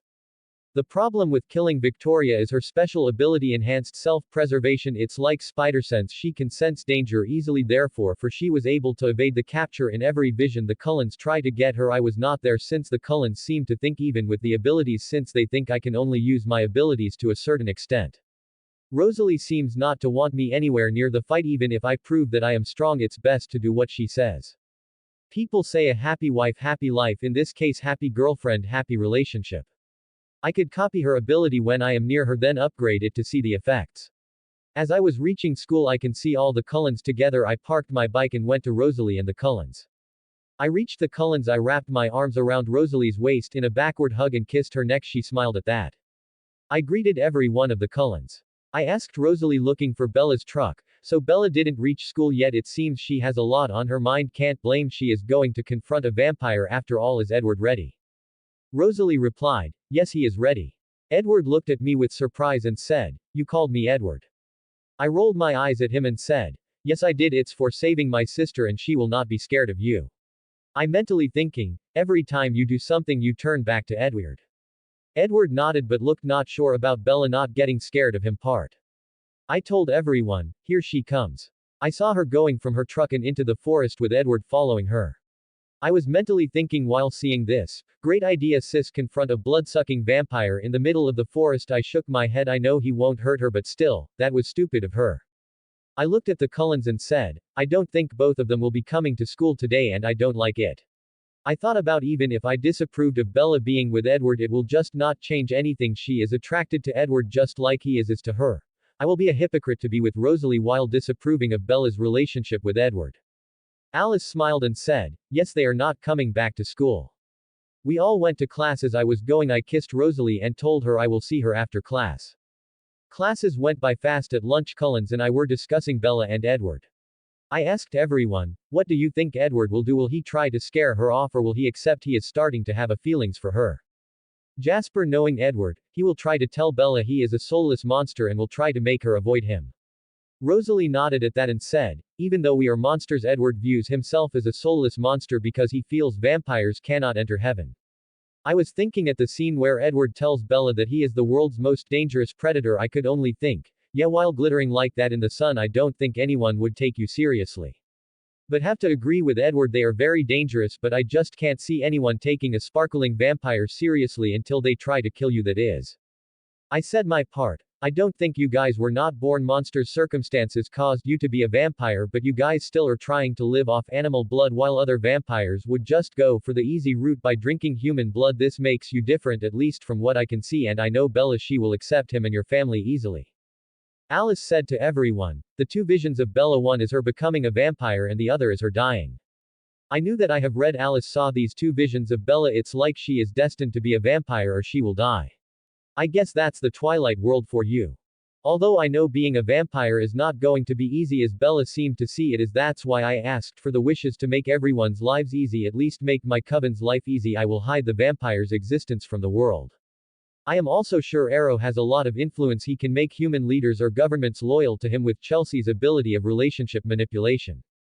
I can seem to control telepathy at cerebral level, but I can easily do full state if I concentrate hard. I have to train more, go full world, but to pinpoint a specific person is hard for now at least. I broke out of my thoughts when I heard Sarah's voice. I guess we will have to wait and see how things turn out. Emmett said, goofy smile. I have a gut feeling everything is fine. After school, I saw Bella next to Edward who was coming to us. I looked at both of them and asked, everything is fine, right? Bella nodded her head. The same with Edward. The first kissed Rosalie while I was going toward my bike and Bella was going to her truck. She asked me, you knew what they were before me? I replied, yes, I thought I let you figure it out. So how did it go? I asked her while looking at her. Bella replied, he told me about being a vampire. He even showed me how looked in the sun. It was beautiful. I was mentally thinking, looking at Bella, shining like a disco ball is beautiful. I think I need to tell her to check the definition of beautiful. Bella continued while giving me an accusing glare, he also told me you had your secrets as well. I looked at Edward who smirked at me.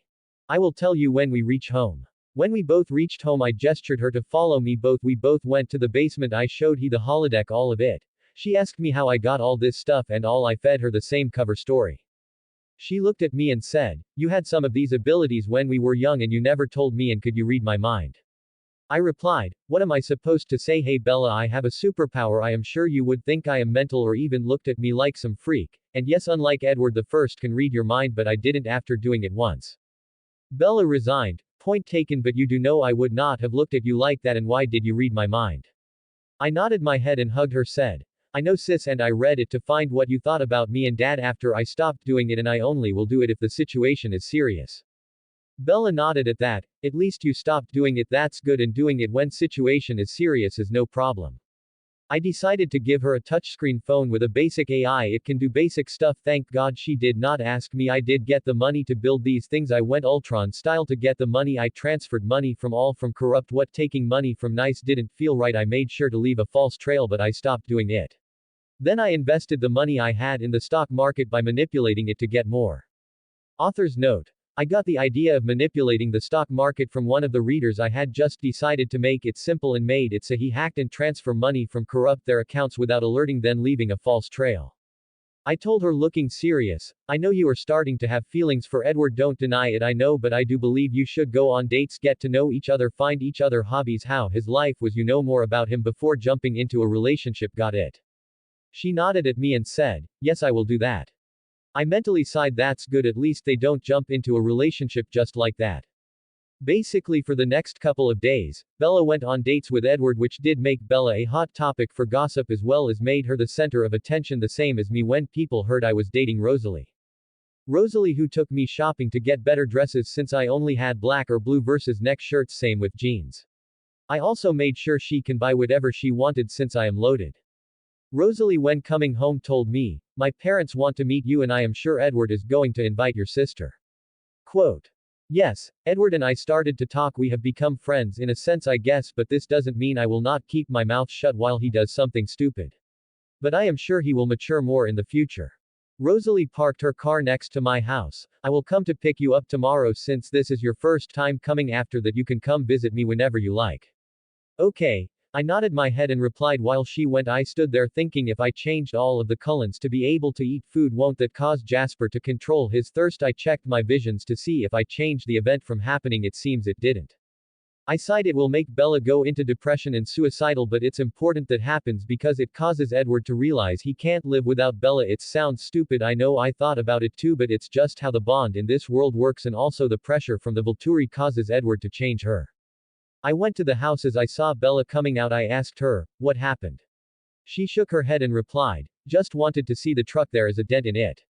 I asked Bella how things were going with her and Edward. Everything was fine. It seems as she was looking at the dent in the truck, I saw Edward come by, jumping on the truck and greet her. I heard Bella tell Edward, can he act human since they have a neighbor? I shook my head. That was not a good idea if the neighbors saw him.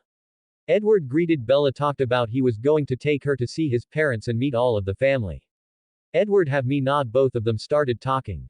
I saw Billy coming and Edward stopping his talk Bella and told Bella he will come and pick her up tomorrow as he going home. I saw Billy coming. I also knew he was glaring at Edward as he was passing by. Jacob parked the car and helped Billy out. I asked Billy, "So I guess you guys are here for the baseball game, the first Mariners game of the season, right?" Billy nodded while saying, "Yes, and Jacob is bugging about seeing Bella again." And Dad came with beers in his hand, and I heard Billy talk about the Whalen case, and Dad was telling about he didn't think it was an animal. I tuned out the conversation since I knew about it. But I did see Billy giving Bella a look while saying, "Don't want anyone getting hurt, do we?" I guess he didn't see with me with Rosalie. As we were seeing the game with them, I saw Dad tell he had to go to the toilet and Jacob saying he was going to help Bella in the kitchen. I asked without taking the eyes of the TV, "So you know about what the Cullens are?" Billy replied while acting confused, "What are talking about, son?" I turned to him and said, "You were dropping a lot of hints just now about knowing about vampires." Billy replied seriously this time, "Yes, I do, so does the elders of the tribe." I asked him, "You also know they are not the ones causing all the attacks?" Billy replied with anger, "But it's their kind that did it." I shook my head when I heard that he and the elders are to set in their ways. It's impossible to change their way of thinking. But Sam is a clean slate. I will be able to make him see Cullens or allies who can help with vampires like the nomads. I thought while looking at the TV, it's true Cullens can lose control of their thirst and kill someone, but calling shapeshifters protectors for killing vampires is not right. The Cullens can do the same thing by killing human blood-drinking vampires who feed in their territory. Shapeshifter has huge anger problems, especially if he is quick-tempered. I know some can control it. Paul lost it when Bella slapped him. If one of them gets angered by a normal human, there is a high probability that the human mauled to death. It's only because of Emily being Sam's imprint that saved her. Others won't be so lucky, and the suddenly getting buff added to that they are stronger than humans in their normal form will cause them to be seen as different and inhuman. I was thinking, I may have to tell Sam about the Volturi. I am not sure about that. It will make him paranoid of the Cullens betraying the pack. The rest of the baseball match I didn't talk to Billy much. The guy is right about their kind killing people, but letting that hate blind their view of the Cullens is not good. I like Billy, but his mind was already made up. I can create false memories in all the tribe elders and Billy. But it will cause problems with me and Carlisle. Doing it when the situation is serious is one thing, but doing it now will only make him see me in a bad light, especially when Edward has already read Billy's view of Cullens or vampires in general. So a sudden change in behavior will be suspicious. The next day I did tell Bella to not eat since Rosalie told me they are cooking for us. I had a call from Rosalie saying she is waiting outside and came to pick me up to meet her parents. Rosalie greeted me with a kiss and asked me, "Are you ready?" I replied with a smile, "I guess I am." I entered her car. As we were going, I looked at the forest thinking, it must be peaceful and beautiful to have a house surrounded by the forest. I heard Rosalie ask, "So are you nervous about meeting them?" I nodded my head and said, "I am a little nervous, I guess." We reached the famous Cullens house. It looked really beautiful. I entered the house with Rosalie. I told her, "The house is really beautiful. Who designed it?" Rosalie replied with a proud smile, "Esme restored it from I remember it was 100 years old." I said to her while looking inside the house, "I must say she did an outstanding job with restoring it." Rosalie smiled at that. We went upstairs to meet both Carlisle and Esme. As we both entered the kitchen, they were busy with cooking food. Carlisle and Esme, who saw me, came forwards us. Rosalie introduced both of them. "Matt, this Carlisle and Esme Cullen, my mom and dad." Carlisle greeted me with a polite smile. "Nice to meet you officially, Matt. We have heard a lot about you from Rosalie." Esme came forward and gave me a hug saying, "It's a pleasure to meet you." I replied to Carlisle, "Nice to meet both of you. I also have heard a lot about both of you." I mentally thought of Carlisle while talking to both of them. He was son pastor who led raids against vampires, witches, and werewolves. Carlisle took the raid while his father got old, but he was against needless killing, was not fond of taking life. But he found real coven but was bitten in the during the chaos during the raid. He hid from his father because he knew his father would kill him. After turning into a vampire, he was so horrified of what he had become that he even tried to take his life by drowning, jumping off cliffs, etc. But he tried animal blood by accident and found he can survive on them. I waved at Emmett and Sarah, who seems to be helping them with the cooking. "Since it's my first time coming, I thought I'd bring you gifts," I said while I gave everyone their touchscreen phone. "It's more advanced than a normal. I added a basic AI to it." I gave Emmett a Nervagear while saying, "Emmett, I heard you liked games and you can play it with Jasper. This is a virtual reality headset. I added a couple of games to it. You just have to wear it while laying down." I gave him a manual on how to use it. Emmett looked as if Christmas had come early and replied, "So cool, I will definitely check this out later." I was talking with Esme, a perfect mother figure. She knew Carlisle when she was a teenager. Both of them felt a mutual attraction to each other, but Carlisle did not want Esme to turn into a vampire and fled. I really can respect that. He felt she had her whole life ahead of her. But those who seem to reject the mate's bond, especially if the other is a human, they both tend to have the worst future. Carlisle was lonely life, never finding some kind of companion in anyone, and Esme was married due to the pressure of her parents, and she became a victim of abuse. She lost a child as well because of the abuse and tried committing suicide, which led to Carlisle turning her, later marrying her. Same with Bella, was in depression for months, then started trying dangerous stunts that could kill her just to see an illusion or vision of Edward. It's like the Twilight world is cursing them or something for rejecting the bond. Sounds stupid, but these are facts from I have read and seen. Carlisle asked with curiosity, "I seen the technology you created. Are you planning to release it to the public?" I replied while thinking about it, "Yes, I want to sell the touchscreen phone, but not the Stark phone. It's too advanced and I want to create a company of my own." Carlisle nodded his head. "I can help you with the paperwork for the company and stuff." We talked for a while. Carlisle also said sorry for Edward entering Bella's without permission. Author's note: I have no idea how getting the company and stuff works, so please do forgive my incompetence. Carlisle asked Rosalie, why don't you show Matt around while we finish our cooking? We talked for a while. Rosalie then started to show the house and room. While walking upstairs I saw all the graduation caps. I could only think, what a torture to go through high school again and again. Rosalie showed me her room. It had posters of different cars on the walls. I replied while looking at them, you were not kidding when you said you liked cars and working on them. Rosalie replied, I kinda get immersed in it. Draw all these designs. I also find working on cars fun. I looked in the room to see a lot of drawings or photos of custom jobs for cars. I turned to see Rosalie. Suddenly she grabbed me and pushed me into a couch while she sat on my lap and while make herself comfortable. Rosalie was still on my lap. She asked me, did you like meeting my parents? I replied smiling, yes, they are really nice and welcoming. She smiled and started to kiss me, but I stopped her from getting too passionate. I was coming to their house for the first time and I didn't want makeout with their daughter now of all time. Rosalie nodded as if understood what I was thinking. Said, when are you going to officially introduce me to your dad? How about tomorrow? I replied while I looked at her. After our little moment, we were going down. When going I saw Bella and Edward. Bella seems to be asking about the graduation caps while Edward explained it and its private joke in their family. Edward nodded at me while Bella smiled at me. As both of us were going into the kitchen, I saw Jasper and Alice who greeted us. I looked out the window. I saw Edward climbing a tree with Bella on his back. I was thinking, come on, think before you do shit like that. If Bella loses her hold she will be injured for sure. Edward may save her but during the fall she can still get injured.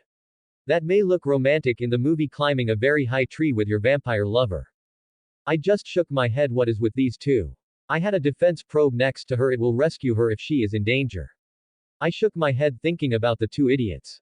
The meeting with Cullens went without a hitch. I changed all the Cullens to be able to walk in the sun and able to eat because of it. I also made sure to hide all memories related to my abilities except the shield one. Arrow, if reads any of their minds, will only think I am the same as Bella. Arrow and Volturi will definitely see a different side of me when we meet. We all enjoyed the lunch together. I really forgot about warning them to drink blood once every 4 weeks. Alice spoke with excitement, guys, there is a thunderstorm coming. We can play baseball. Bella looked confused when she heard that. I knew about the baseball game. I still acted confused. Rosalie also was excited as the rest of the Cullens. Edward looked at both of us, said, you will see why when we start playing. Emmett said with an excited smile, oh, this going to be good. Are we taking Matt and Bella with us? Carlisle replied with a smile, why not? After the lunch, Emmett and Jasper were trying out the nerve gear while the girls were taking photos and selfies with the new phones. But Emmett did complain about not getting the Stark phone while Sarah and Alice nodded their head. I just replied with a smile, that's a special gift for Rosalie. Carlisle seems to talk to Bella while Esme was cleaning the dishes. I went to help her with it. Esme, who saw me taking the dishes to help her, said, it's no problem dear, I can manage it myself. I replied while looking at her, no, I just wanted to help. Esme looked thankful and asked, how are you and Rosalie doing? I said while having a smile on my face, it's like I can't be away from or live without her anymore. I can't describe it. Esme nodded with an understanding smile. The day went by with Emmett and Jasper telling me the games were lifelike and really cool and the girls liked my gift very much. I was happy they liked it. I was with Rosalie as she was sending me home. I asked her, so are you ready to meet my dad tomorrow? Rosalie while slightly tightening her grip on the steering wheel and replied, would he approve of our relationship? I looked at her and smiled. I don't think you would have any problem, but Edward is a whole another story. I am sure dad will go into a protective mode for Bella. After all, most dads tend to be slightly more protective or act disapproving when they find out their daughter is bringing her boyfriend. Some dads are okay with it since they know that their daughter is growing up. Rosalie smiled when she heard that we reached my home. I gave her a goodbye kiss as she went back to her home. I saw Edward's car coming to drop Bella home. I decided to go to bed since I did know she has reached home safely. The next day Rosalie was in front of my house ready to meet my dad. Rosalie was nervous as hell for meeting my dad. She asking me while checking herself, do I look okay? Do I need to get him anything? Etc. I looked at her and replied, Rose, you look great, don't be so nervous, he would love you. Rosalie nodded her head, still looked unsure. I opened the door to see Dad was watching TV. Dad saw me bring Rosalie and he seems to have figured out what was going. Dad asked me, I had no idea you bringing someone home today. I introduced Dad to Rosalie. Dad, meet Rosalie, she is my girlfriend. I mentally was like I don't how to introduce her to a socially awkward father. I continued and introduced Rosalie to my father. Rosalie, meet my father Charlie Swan. Dad was awkward and greeted Rosalie. So you're my son's girlfriend, nice to meet you, and you are daughter of Mr. and Mrs. Cullen, right? Well, after some minutes of awkward conversation, I know Dad felt happy for me. As Rosalie and I went outside, I looked at her, said, that went well. Rosalie replied, your dad is not much of a talker, is he? I looked at with a smile. What gave it away, the awkward silence or Dad was not talking much? Rosalie gave me a mock glare but smiled after that and told me she was happy that he approved of her. I mostly spent my day trying to build a laser dagger. I really wanted to build a lightsaber, but the chances of me cutting myself were really high, so I went with the laser dagger from the Crossfire game. Don't know if the chapter is even good, so please tell me about any mistakes I made in it and don't bash me too much. Chapter 10. Author's note. I will probably no post for a while since I am thinking about what to write. I New Moon arc, since there is not much in that movie or book. I am really sorry if my English and grammar still suck. If both chapter 9 and 10 are really bad, then I will delete in editing and try to make it better. Mats Pav. So day of the baseball game, as well as the entry of the nomads, had come. I was getting ready and took the laser dagger, as well as I told Rosalie I will hitch a ride with Edward and Bella. I had gone downstairs to see Dad was fixing his shotgun while Bella was telling him about she has been dating Edward and going with family out for a little trip. I saw Dad going protective dad mode on Bella, getting his shotgun ready. I saw her introduce Edward to Dad. I saw the whole conversation while Dad was giving Edward a slight glare. Edward saw it to Dad. Bella won't be out till late tonight. She was going to play baseball with my family. Dad really looked amused and replied, baseball? Bella is going to play baseball. I laughed while saying, I know Dad, the most clumsy and uncoordinated person is going to play baseball. Bella mock glared at me for that. Dad smiled at my comment. After the short conversation, I told Bella to inside the Jeep. I told Edward while looking at him seriously, you know he will shoot you with the shotgun if you hurt Bella in any way. The same for me, I will just make more painful, got it? Edward nodded. I was thinking good, at least his instincts are good. Bella asked Edward, since when do vampires like baseball? I heard that. I was like, what, can't vampires like baseball or any sports? It's their choice. Edward gave Bella a cap and replied to her, it is the American pastime and we can only play during a thunderstorm. You will see why. There was full radio silence until we reached there. I saw Rosalie, who came to be with a smile. I just slide my hands under Rosalie's arms and wrap them around her waist. Slowly pull her toward me, asked her, so how are you today? Rosalie replied smiling, I am better since I saw you coming. Esme was telling Bella and me, one of you can be the Empire. Emmett spoke up in the background, she thinks we cheat. I saw Alice was the pitcher while Rosalie was going first. I turned to Esme and said, I think I will just watch since I doubt I can be impartial. Esme smiled and nodded and made Bella the umpire. Alice, who heard the sound of thunder, said, it's time. I looked at them in the field while saying, this is going to be good. I saw the game started. Alice started pitching and Rosalie, who had hit the ball, the noise it made would have drawn attention if not for the thunderstorm. Rosalie's movement is basically a blue blur for because. I heard Bella's ask Esme, that's got be a home run, right? Esme smiled and replied, Edward is really fast. I saw Edward going after the ball, then next thing I know is the ball hitting Esme's mid and Rosalie was out just like that. I really don't get it, why make a human like Bella or me an umpire, since I am sure Bella is seeing only a blur like me, and if a close call happens like the batter and the ball reaching Esme's mid and base at the same time, Bella would not even know what to call. Rosalie came towards me looking slightly annoyed. I whispered to her, don't worry, I am sure you will do better next time. She smiled and snuggled into my chest while hugging me. I saw the game continue as when Carlisle was batting, Edward and Emmett were joking around and letting him go, or they really just smashed into each other. Now it's Jasper's turn, he got out. Everyone seems to be having real fun. It was Sarah's turn, who really hit it hard, it really went far. But I saw Alice looking at the forest which was covered by fog. I mentally thought, so they are here. Author's note. Really don't know anything about baseball. If you see any mistake, please point out so I can edit it. I said, spoke out looking at the forest, guys, we have a problem. Everyone looked at me with confusion, but Alice and Edward knew what was happening. Everyone came towards me asking me, what happened? I replied while looking at the forest, we have company, it's the three nomads. I am hearing their thoughts, they just heard us playing. Alice said to everyone, yes, Matt is speaking the truth, they seem to have been leaving but they heard us play and coming here. Rosalie grabbed my arm, the same for Edward, started to take Bella to take us to the car and go home. Carlisle said to Edward and Rosalie, "It's too late, they are already here, you can't get them away from here in time." Sarah spoke to everyone. "Matt won't have any problem because of his scent, but Bella will get their attention, tell her to get her hair down." Edward was helping her get Bella's hair down and telling how sorry he was for bringing her, and Bella looked confused. Rosalie really turned serious, looked at me and said, "Don't worry, nothing will happen, I will protect you." I was mentally crying when I heard that I am really strong and everyone is treating me like damsel in distress. I said, looking at everyone, "Don't trust a word they say." Everyone once again looked at me for answers. "I will explain when we get out of this situation." All of them nodded their heads. Everyone looking at the direction of the forest. Suddenly the three of them emerged from the fog. James, he had long blonde hair, was tied behind his neck like a ponytail, and he only wore a set of dark jeans and a dark leather jacket. Victoria had with long, curly, brilliant red hair that was usually described as looking like fire with the usual blood-red eyes of a vampire, and then there is fake coven leader Laurent, is dark-skinned, and had dreadlocks that ran down to his shoulders and mustache. He also showed a muscular torso through his open jacket, and all of them walked barefoot. Rosalie seems to be in front of me taking a protective stance, the same as Edward was with Bella. The nomads reached in front. Laurent, who spoke for all of them, "I think this belongs to you," and threw the ball at Carlisle. Carlisle, who caught it, thanked them. Laurent started introducing themselves to Carlisle, who replied, gesturing everyone, "Nice to meet you, and this is my family." Carlisle told them how their hunting has caused trouble for his family.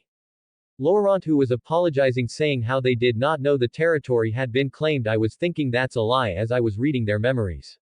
James seems to have recognized Alice, who he thought of hunting after this meeting, but his tracking skills were giving hunches about more on Edward and Bella being more exciting prey. Laurent was telling us, "We won't be a problem anymore and we are just passing through." After that, Victoria spoke her part. "Humans were tracking us, we led them east and you should be safe." Again, they knew the coven here is having a permanent residence and wanted to check it out. They came here to cause trouble. Laurent started asking about wanting more players. I tuned them out since I was mainly focused on Victoria, James, then Laurent. James was getting more and more interested in Bella and Edward. He wanted to find more information about them, then start hunting them. It's making him get excited. After that, he was thinking about hunting Alice. Victoria seems to focus on Jasper since she knew James will be after Alice, so she was looking to see if Jasper is a threat or not. Laurent, he seems to have an instinct of telling who is more powerful. That's why he joined James, seeing his power, but he is not loyal to them. He can tell we are more powerful than them. He is already thinking of defecting since he knows James will be going after us and it will probably kill him. This rat does not care about anyone but himself. I can easily guess Irina and him are not mates. If they were, Laurent would have stayed with the Denalis and adopted their animal blood diet, but he didn't, and he just likes the luxury living with the Denalis gave him. Irina just thought Laurent was her mate. That is the only explanation I can think of, since she just probably grabbed the first person who looked interested in her since she turned. I made sure to use my empathy eye such a way that I can fully control my emotions so I don't have to show any negative emotions towards them, otherwise I am sure Victoria's ability will alert her about me. While I could mentally cloak Bella, but they would still come after Rosalie, Bella, Dad, Alice, and play with all of the Cullens no matter what. This the only way I can let him focus on us rather than Dad, since I am sure after he finds about me he will think about torturing me to get to the Rosalie. I heard Carlisle say, "Sure, why not, few of us were leaving and we will bat first," and threw the ball at Laurent, but Victoria caught it, looked smug, replying, "I am the one with a wicked curveball." Jasper spoke out with a smirk at that. "I think we can handle it." Victoria and Laurent were going back. James still was looking at Bella and Edward, but as both of them were leaving, but James got Bella's scent. James said with a huge smile, "You brought some snacks." All the Cullens go into a protective stance around Bella and me. After Laurent telling them the game is over, then taking James and Victoria with him. Carlisle, who saw this, told both Rosalie and Edward to take both of us out of here. As we were going in the jeep, Edward started to explain to Bella about James coming after her. I saw Rosalie looking at me with a sad smile while apologizing, "Sorry for getting your family into this." I shook my head. "You didn't, he would still come after Bella after getting her sent from somewhere else." Bella was talking about how she has to go home and Edward saying how that would be the first place he would go to and he has to take Bella out here. I cut in between, "I will take care of Dad letting us go on a trip." As we reached our home, I told Rosalie, Bella, and Edward, "You guys wait outside, I will convince Dad." I hate to do this, but I managed to create a fake memory in Dad about allowing us to go on the trip with Cullens to better get to know them. I sensed James outside. I reprogrammed him. I added something here and there. I mentally thought with a smirk while reprogramming James, now you are my little puppet. I want Jasper to have a go at you after I am done with you. Even though I can't permanently reprogram anyone's mind since the mind always recalls the steps necessary for it to reach the present and thus rewrite itself to its original setting if I tried to change it. But this reprogramming will last 2 weeks max. That is all the time I need to make your life hell. After that, Edward was taking Bella and me to their home. We reached there as Edward and Rosalie were entering. They saw Laurent. Both of them became vigilant. Carlyle explained, he came here to warn us. Laurent told how he is tired of James' games and warned Edward. James got unparalleled senses. Absolutely lethal. I've never seen anything like him in my 300 years, and Victoria is also dangerous. Don't underestimate them. Laurent said, leaving the house. As I entered the car shed, I spoke up so I have everyone's attention. They knew your coven live here, Carlyle. They came to investigate it, and James is not just going after Bella, he is coming after Alice as well. Jasper, who heard that, cut in, why Alice? Why is he coming after her? I looked at Alice and Jasper and continued, he seems to know Alice before she was turned. He came to kill for her blood when she was human, but Alice escaped by turning into a vampire, probably seeing it in a vision. He left her there because he wanted Alice to survive on her own, so he can hunt her in the future. When he saw her here, he was thinking of hunting her, but he got Bella's scent. He was thinking about killing Bella, then Alice. Carlyle looked at Edward, then all the Cullens said, if what Matt said is true, James and Victoria would have come after our coven even if we did not meet them in the baseball pitch, especially after Bella and Alice. I told Carlyle, Laurent is not a good guy. He did not come here because he is fed up with James' feeding habits. Laurent has instinct, if you will. He can tell a person is really strong or not. He has no allegiance to anyone. He betrayed James and Victoria because he felt we were stronger. He was trying to get into your good graces and try to get into your coven, but he knew chances are low. He will try to join the coven of your allies. He will betray you the moment he sees the enemy is strong. Send info and the picture about him that I just sent you to your allies. From what I heard from Rosalie, Denali's will be his first choice. Carlyle nodded, decided to send the info about Laurent to the Denali coven and other allied covens. I told everyone, now his target is Bella, who smells too good for him to resist. Edward asked me, how do you know all this? I didn't find anything like this when I searched them. I replied, looking at everyone, I don't just read thoughts like you, I can read all their memories, and don't worry, I didn't use it to read any one of your past, and I will only read you mind if the situation demands it.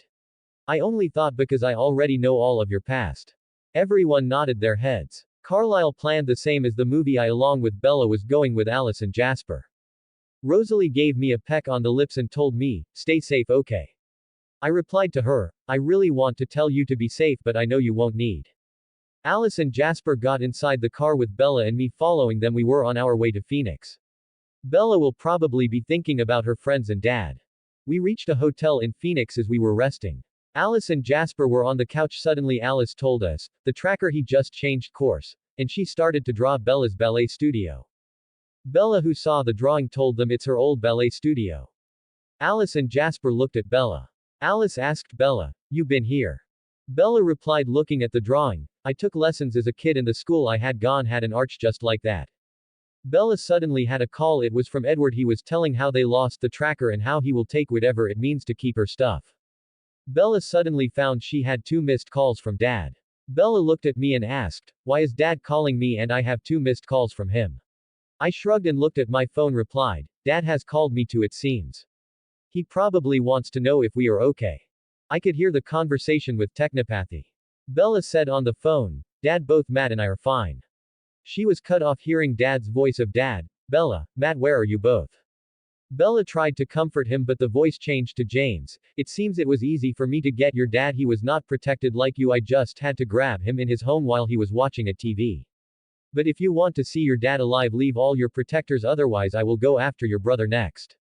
Bella started to get scared. She did not want to lose her dad when she just got him back. Begged James, please don't hurt him. I will come wherever you want after you have me.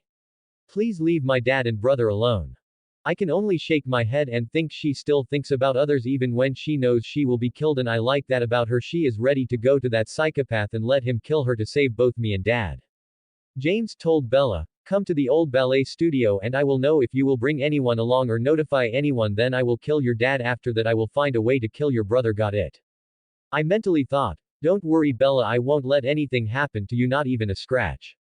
I slowly leaving Alice, Jasper, and leaving out the hotel. I notified both of them. Bella went to the old ballet studio. It seems James got her to follow his demands, it seems.